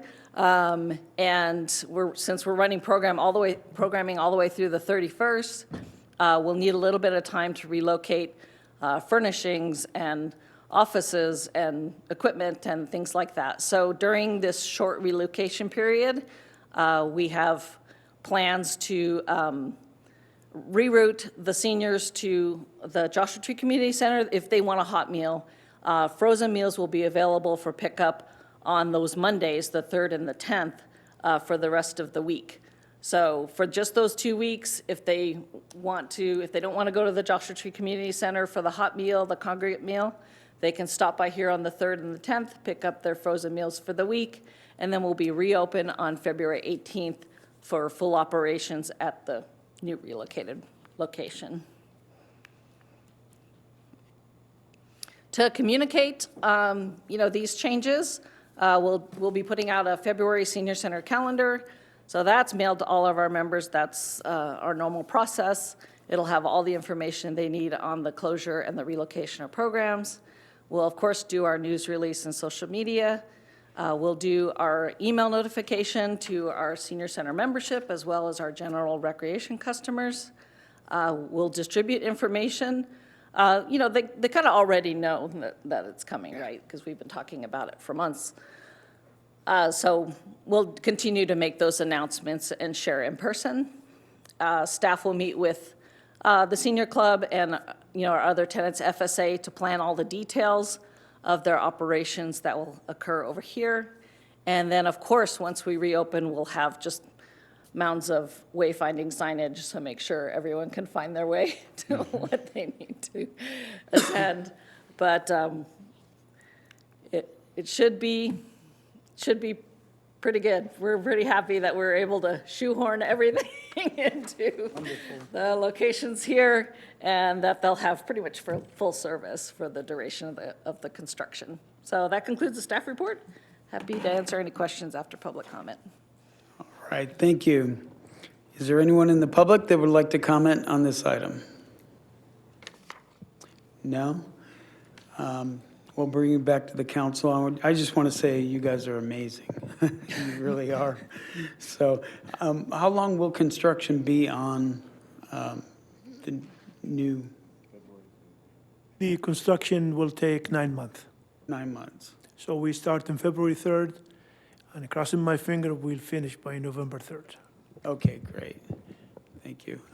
Anybody else have questions or comments? I just want to say that it is a testament to your adaptability, problem-solving skills, and you're showing great concern for our seniors by making these adaptations and following through on so many different levels to provide the services in a continuing manner. It's amazing that you only have to shut down for 2 weeks to get it all done. And it will be a little disruptive for the seniors. They don't like change usually. My mom is 97, and I know that even simple things throw her for a loop. But I think you've made every effort that can be made to make this as simple as possible for them. One question, is there changes in transportation that might aid that with the bus system and that sort of thing? You've looked into that, like your the drop-off that happens at the senior center is now going to be relocated to the library or Yes. to the senior center? Are you going to kind of split it somehow? Yes, so what we're evaluating right now is what's the best drop-off location. Looks like it's the west side of the library, because we have to stay away from, the construction area. Right. And so we'll evaluate the best drop-off and pickup location.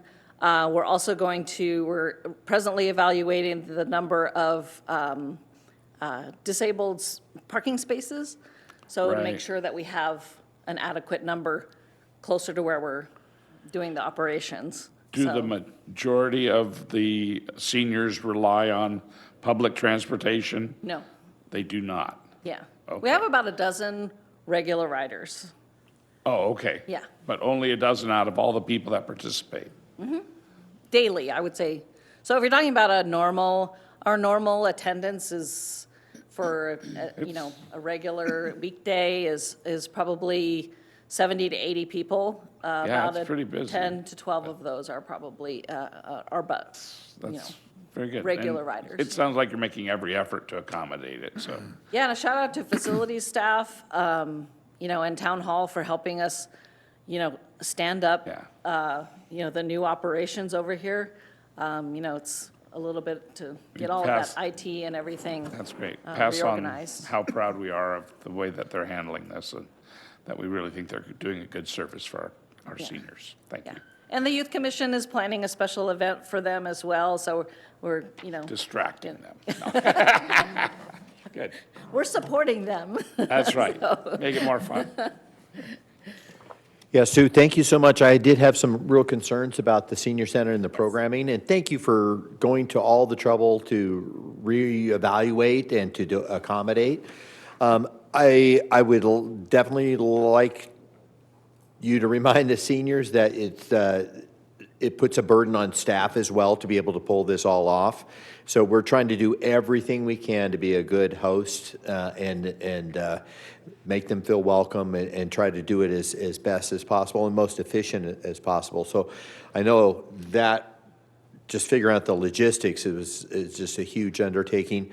The question is now, and it was out of the box thinking about using the old post office area for some of the, not post office, the old library area for the some of the activities.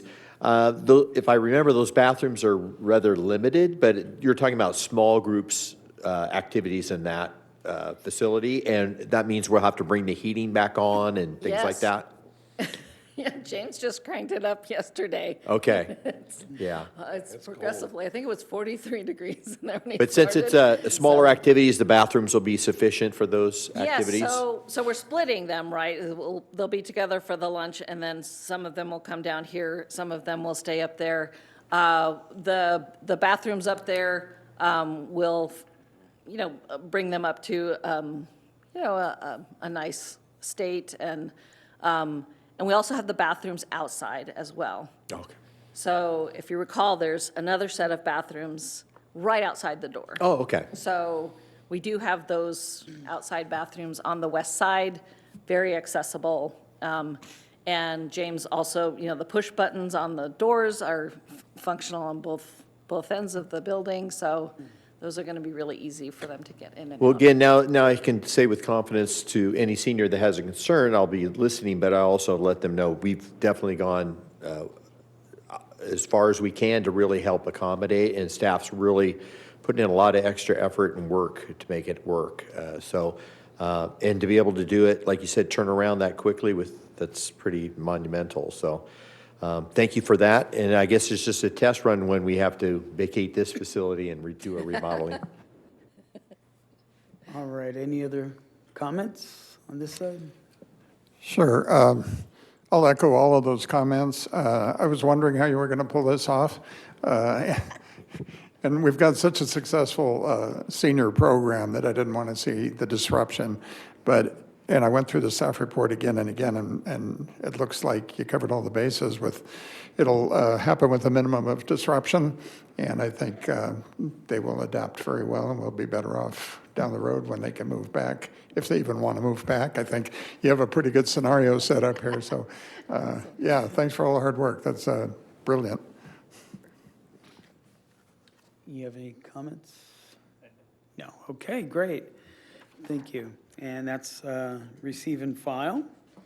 So now we're on to item number 20, Agenda Management Systems Agreement. 21, yeah. 21, I mean, yes.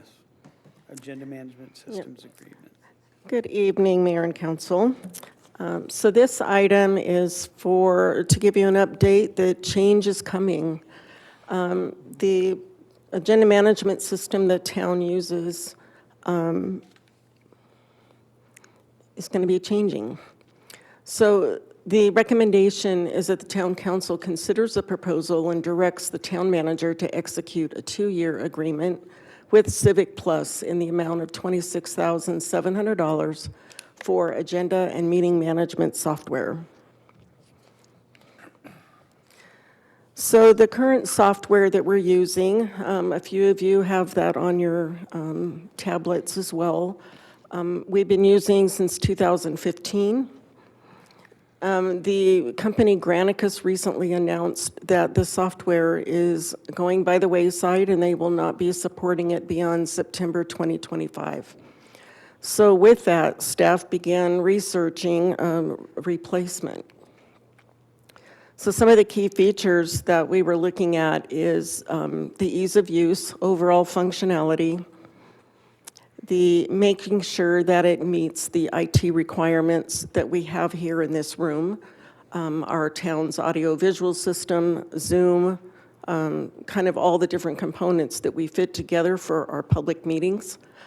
Also, we want to make sure that there's a public-friendly, forward-facing online portal. So if somebody were to visit our website, it would be easy to navigate either past meetings or the current meetings and to be able to watch the streaming.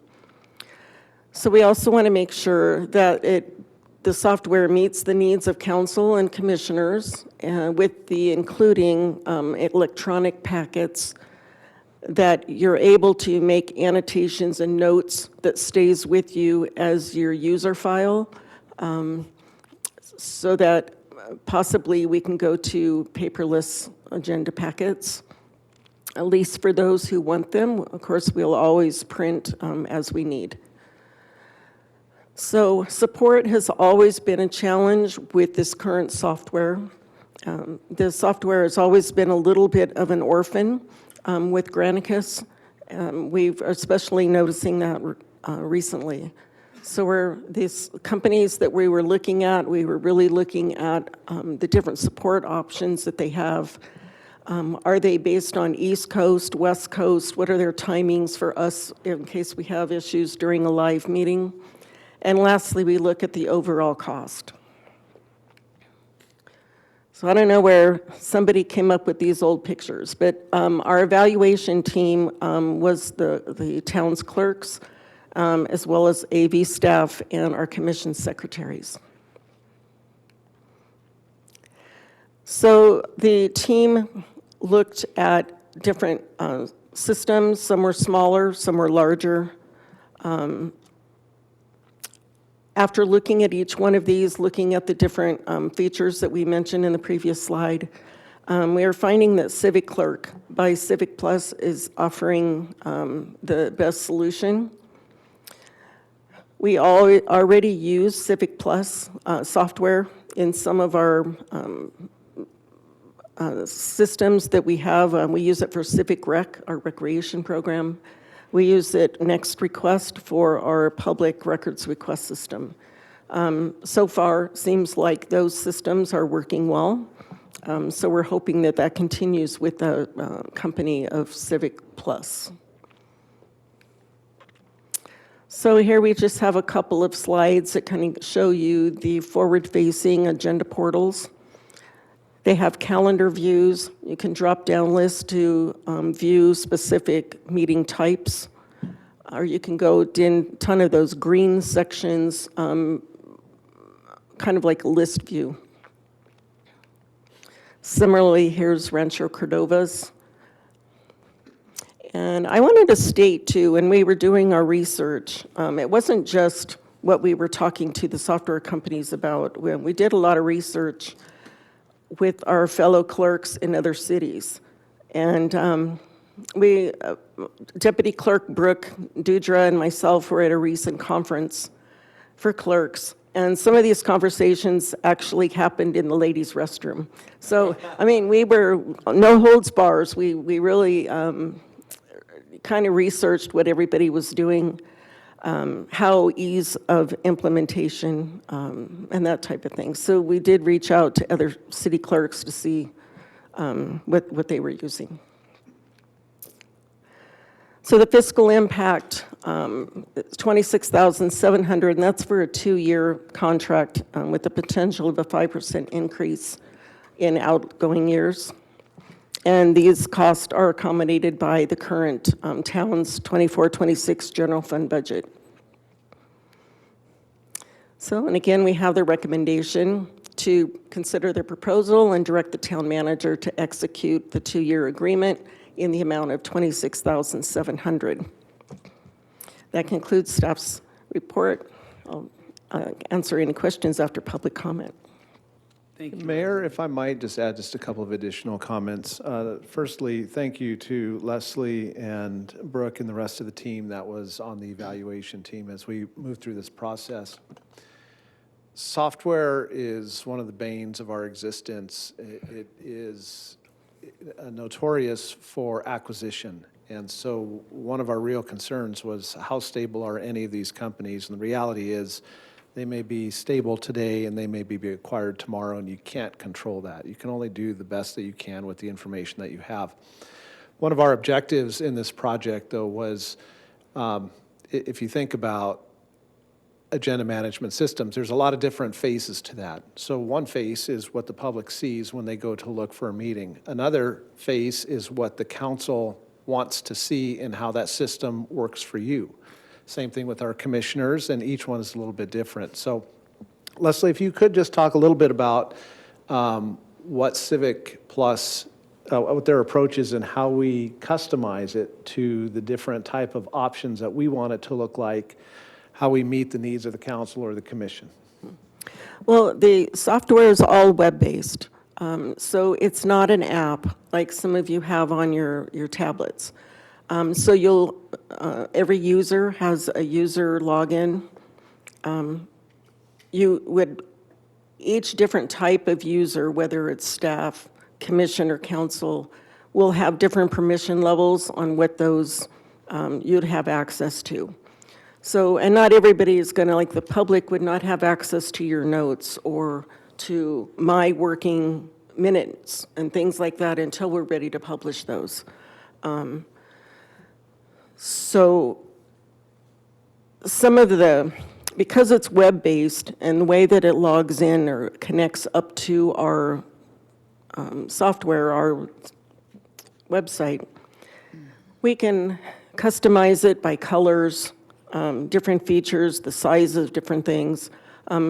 Basically, you saw on the public-facing, forward-facing portals, they look very similar, but they had different colors. So we can customize some of those things. So is that kind of what you're thinking, Curtis? Yeah, and then one of the real frustrations that we have with the current system is when it works good, it works pretty good. Actually, the web public-facing portal of our agenda management system still looks great, we think. One of our frustrations, though, has been some of the instability, and particularly with the video feed, with the encoder. Sometimes the encoder works, sometimes it doesn't. You go home to watch the meeting and you can't see anything. And so those areas are really frustrating for staff because we're not delivering what the council and the public want. So we will do our best to ensure that this is a high-quality product, not only for the users, but also for the public and for the council as you begin to use the system on a day-to-day basis. That's it, Mayor. Thank you. All right, thank you, Curtis and Leslie. Okay, so this is a recommendation, so let's see if the public has any questions or comments. I see none. Let's take it back to the council. Questions or comments? Let's start on my right. Okay. Question on, in this system, it allows for open and good communication with our population. They want to find out something about the minutes. It's easy for them to access that and to find out things. So the requests for information,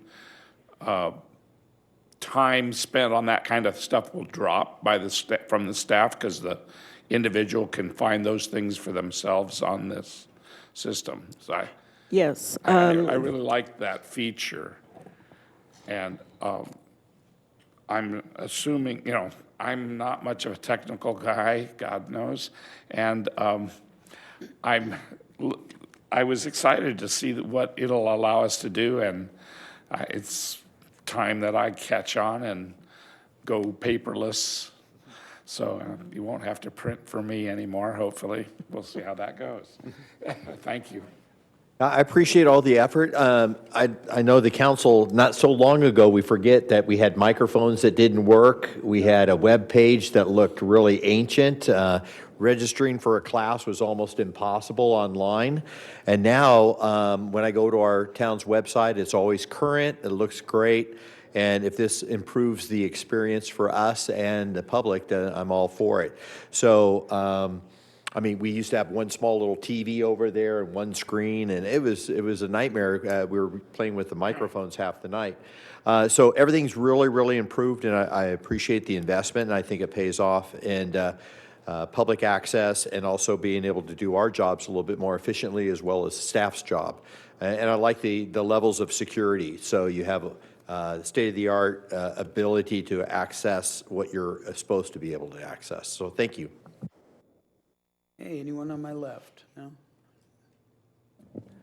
I just want to say thank you for doing the work to find a product that would work best for us, and I believe it will. Being cloud-based, we can access it from anywhere as long as we have some kind of connection to get into our site. So no more, even with the tablet, I've been doing electronic for years now. If I don't have that with me, my documents are on this. And so this will give me the opportunity to store those, as you said, for future reference at any time. So thanks for going through it, and I'm excited to see the product and to use it. Are the bathroom conversations considered networking? Definitely. Yeah, some kind of networking. Okay, would anybody like to move on this item? Mayor, I'll go ahead and move the item as presented by staff. And I'll second. Council members Abel. Yes. Dennison. Lombardo. Yes. Schooler. Yes. And Mayor Droz. Yes. Now we move on to item 22, Town Council meeting time. Okay, so this item is to give us an opportunity to talk about the meeting time for the Yucca Valley Town Council to meet. There was some discussion that in staff level, and we were talking that our public participation has waned a bit, not sure why. So we were trying to find out different maybe purposes. So looking at the time, we did a survey to see what other agencies are doing. So on your staff report, you see that the time can range, one is 10 o'clock in the morning to most of them are in the evenings.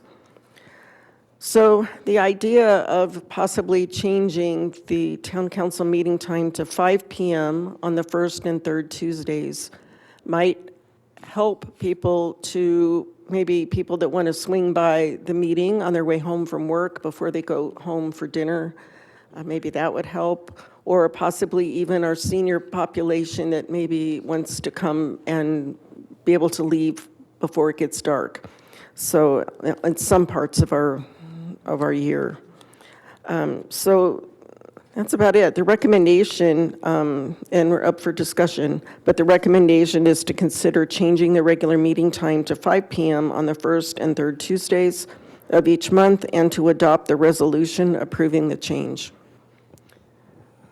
That's the staff report, and I'd be happy to answer questions after public comment. All right. Does anybody in the public have any questions or opinions on this matter? Yes, go right ahead. Can you come up here to the microphone and make sure you let Leslie, well, tell us where you're from and fill out the form up there. Okay. Do I need to press this or can everyone hear me? Bring it down a little bit so you're speaking into the mic. Turned on? There you go. There you go. There you go. Hi. My name's Savannah Jacobs. I live in Yucca Valley. I'm from here also. Mr. Lombardo was my dentist. So I have a couple comments on this that I would like to make.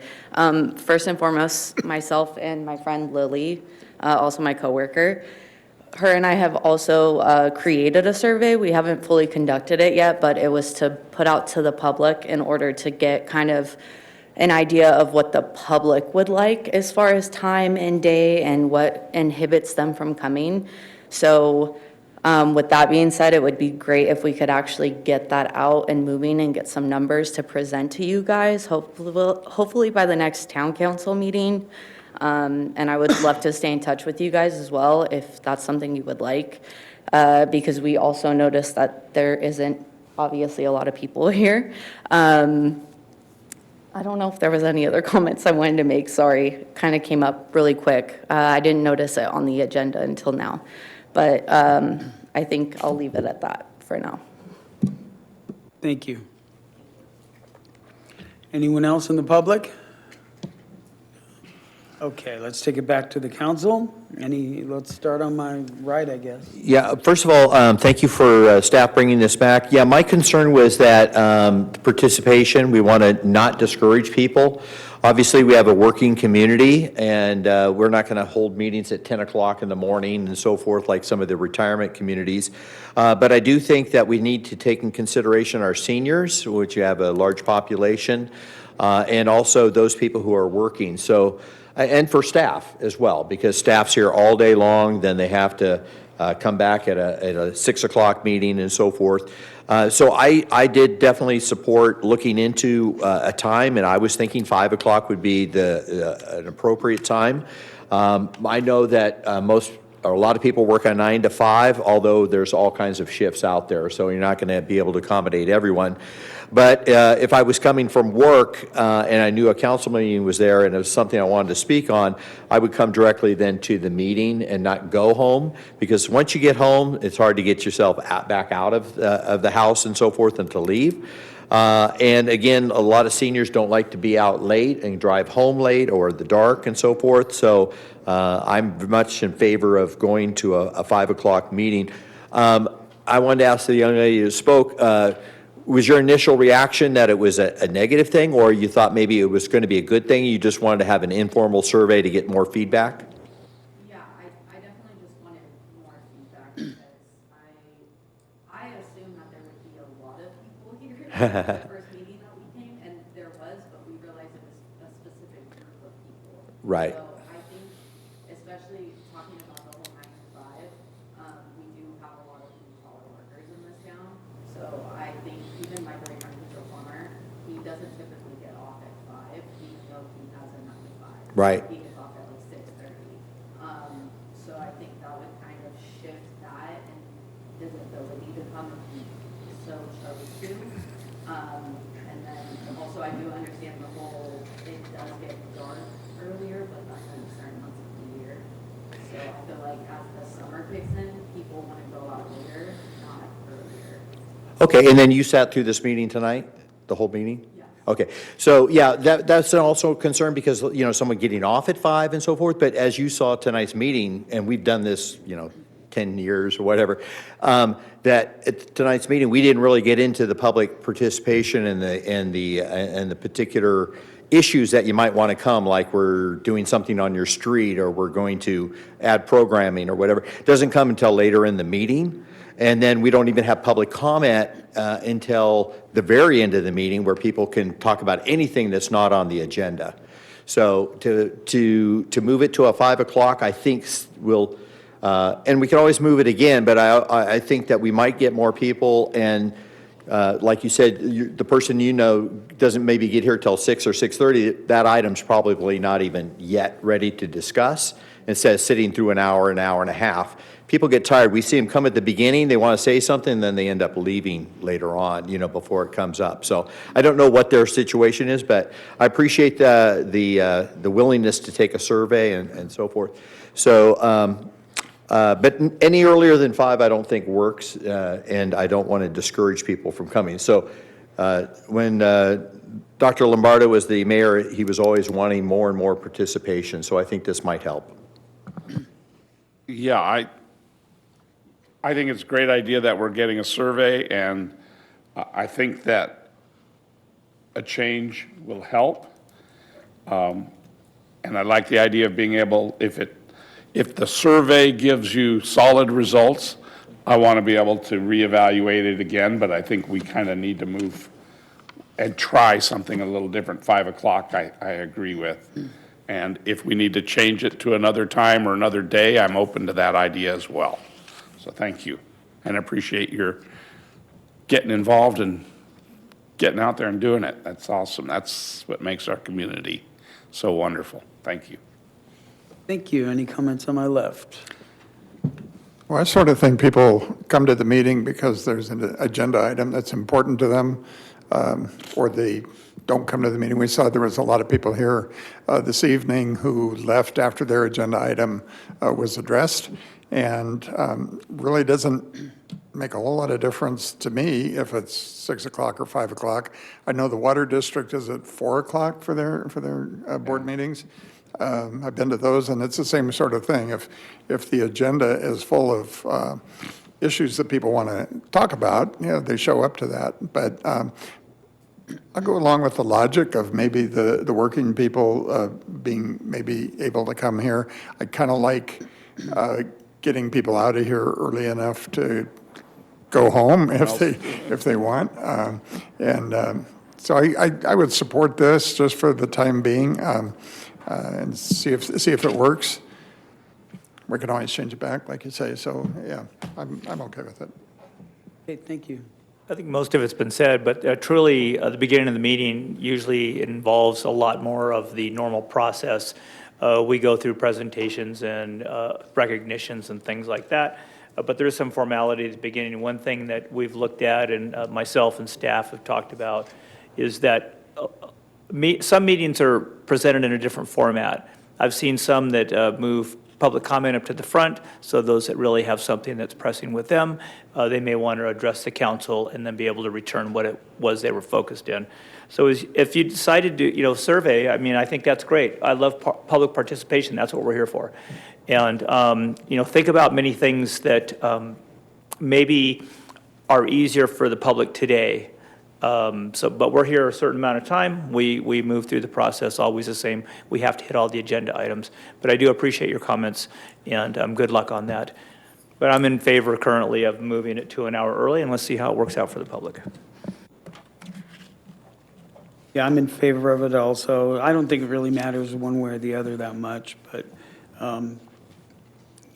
some people will go to the 6 o'clock meeting more, and some will go to the 5 o'clock meeting more. I think it'll probably be about the same, but we'll see what happens. It's worth a try.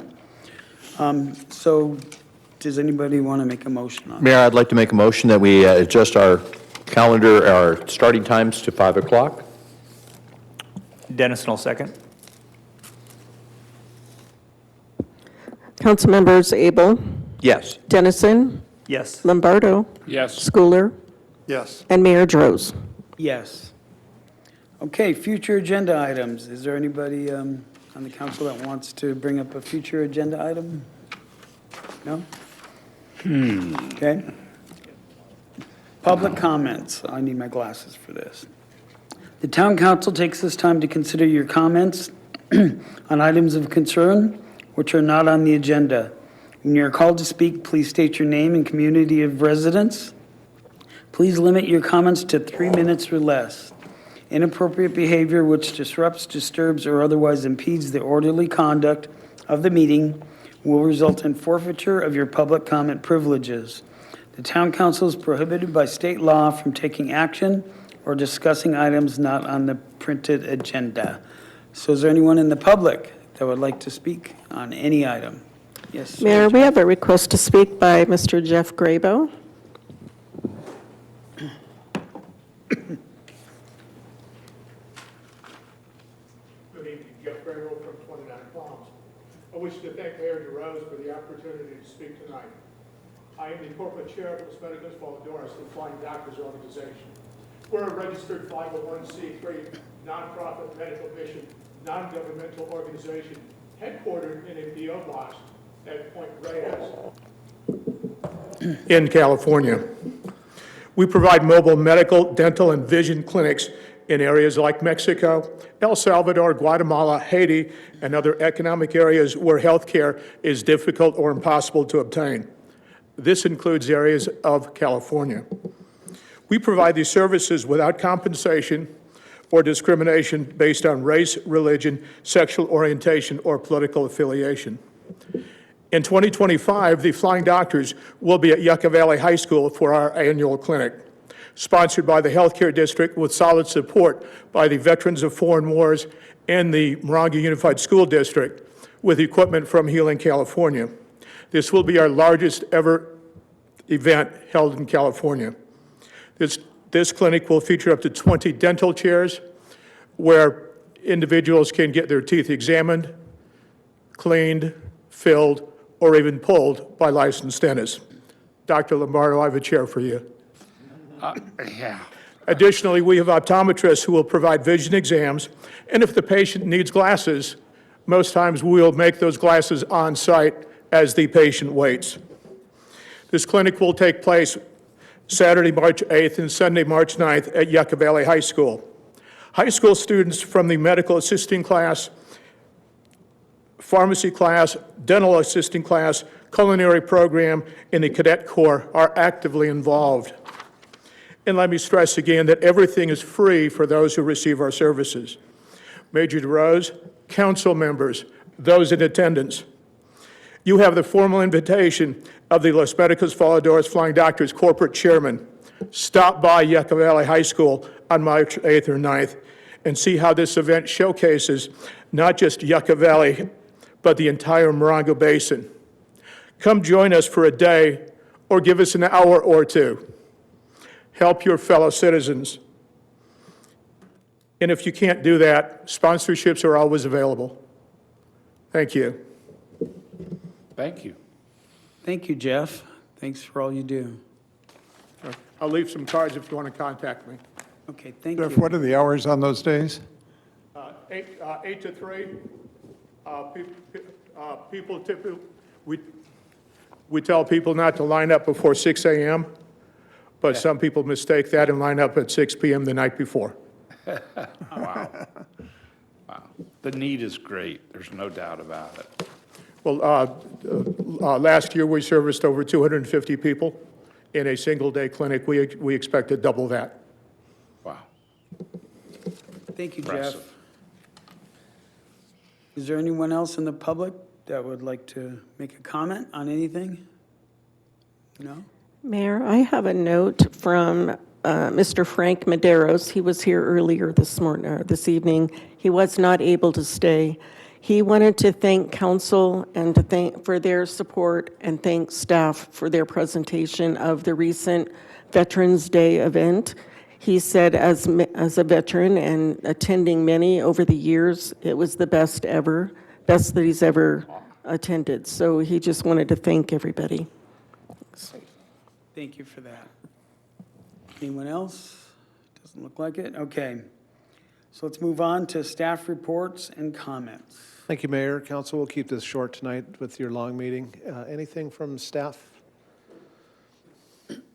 All right, thank you. Just 2 comments for you this evening. The council had the opportunity to adopt 2 policy regulations that the council had requested last year. This goes back to your comment, Councilmember Lombardo, on can we make changes? Yes, we can. Does it take time? Yes, it does. It takes significant time. Both of these were somewhere around 6 to 8 months with the additional work that the Planning Commission did, that staff had to do, then we had holiday schedules, et cetera. So just a shout out to Shane and his entire team on getting these things done, getting them through the Planning Commission back to you for adoption this evening. And we're super excited about getting those off of our work list. Secondly, you saw the quarterly report for the Yucca Valley ARC project. I think pretty soon you're going to start seeing some vertical growth on the building site. So it may be appropriate for the team, if you're interested, we'd like to maybe invite you to a field trip with us on one of the days to walk the site. We'll put a hard hat on you and take you around, see what it looks like before some of that vertical growth appears. So we'll throw that date out there and see if we can't get a time where we can get the team together to take a look at what's going on out there. That's it, Mayor. Thank you. Yeah, that's it. All right. Thank you, Curtis. Let's see. Mayor and council member reports and comments. So Councilmember Dennison first. Thank you, Mayor. I was just kind of going over my notes. We had a lot of good speakers today, but I would like to just thank once again our Marine Corps, our Ground Combat Center, for taking the time for the general to come out and spend some time with us and staff. It was nice to see that there was so much dialogue about being open to communication and discussions and things that we can work on together in our basin. They are a big part of it. As he said, it was $1.1 billion of economic impact within our basin, and that's a large number, and we're just glad that there are families that are living here, and I'm glad that we can participate.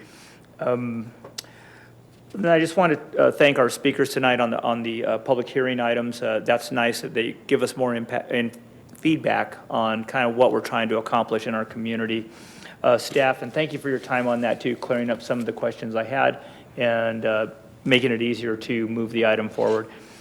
Other than that, I really don't have much to say. I just want to say thank you very much for attending. Thank you. Next is Councilmember Lombardo.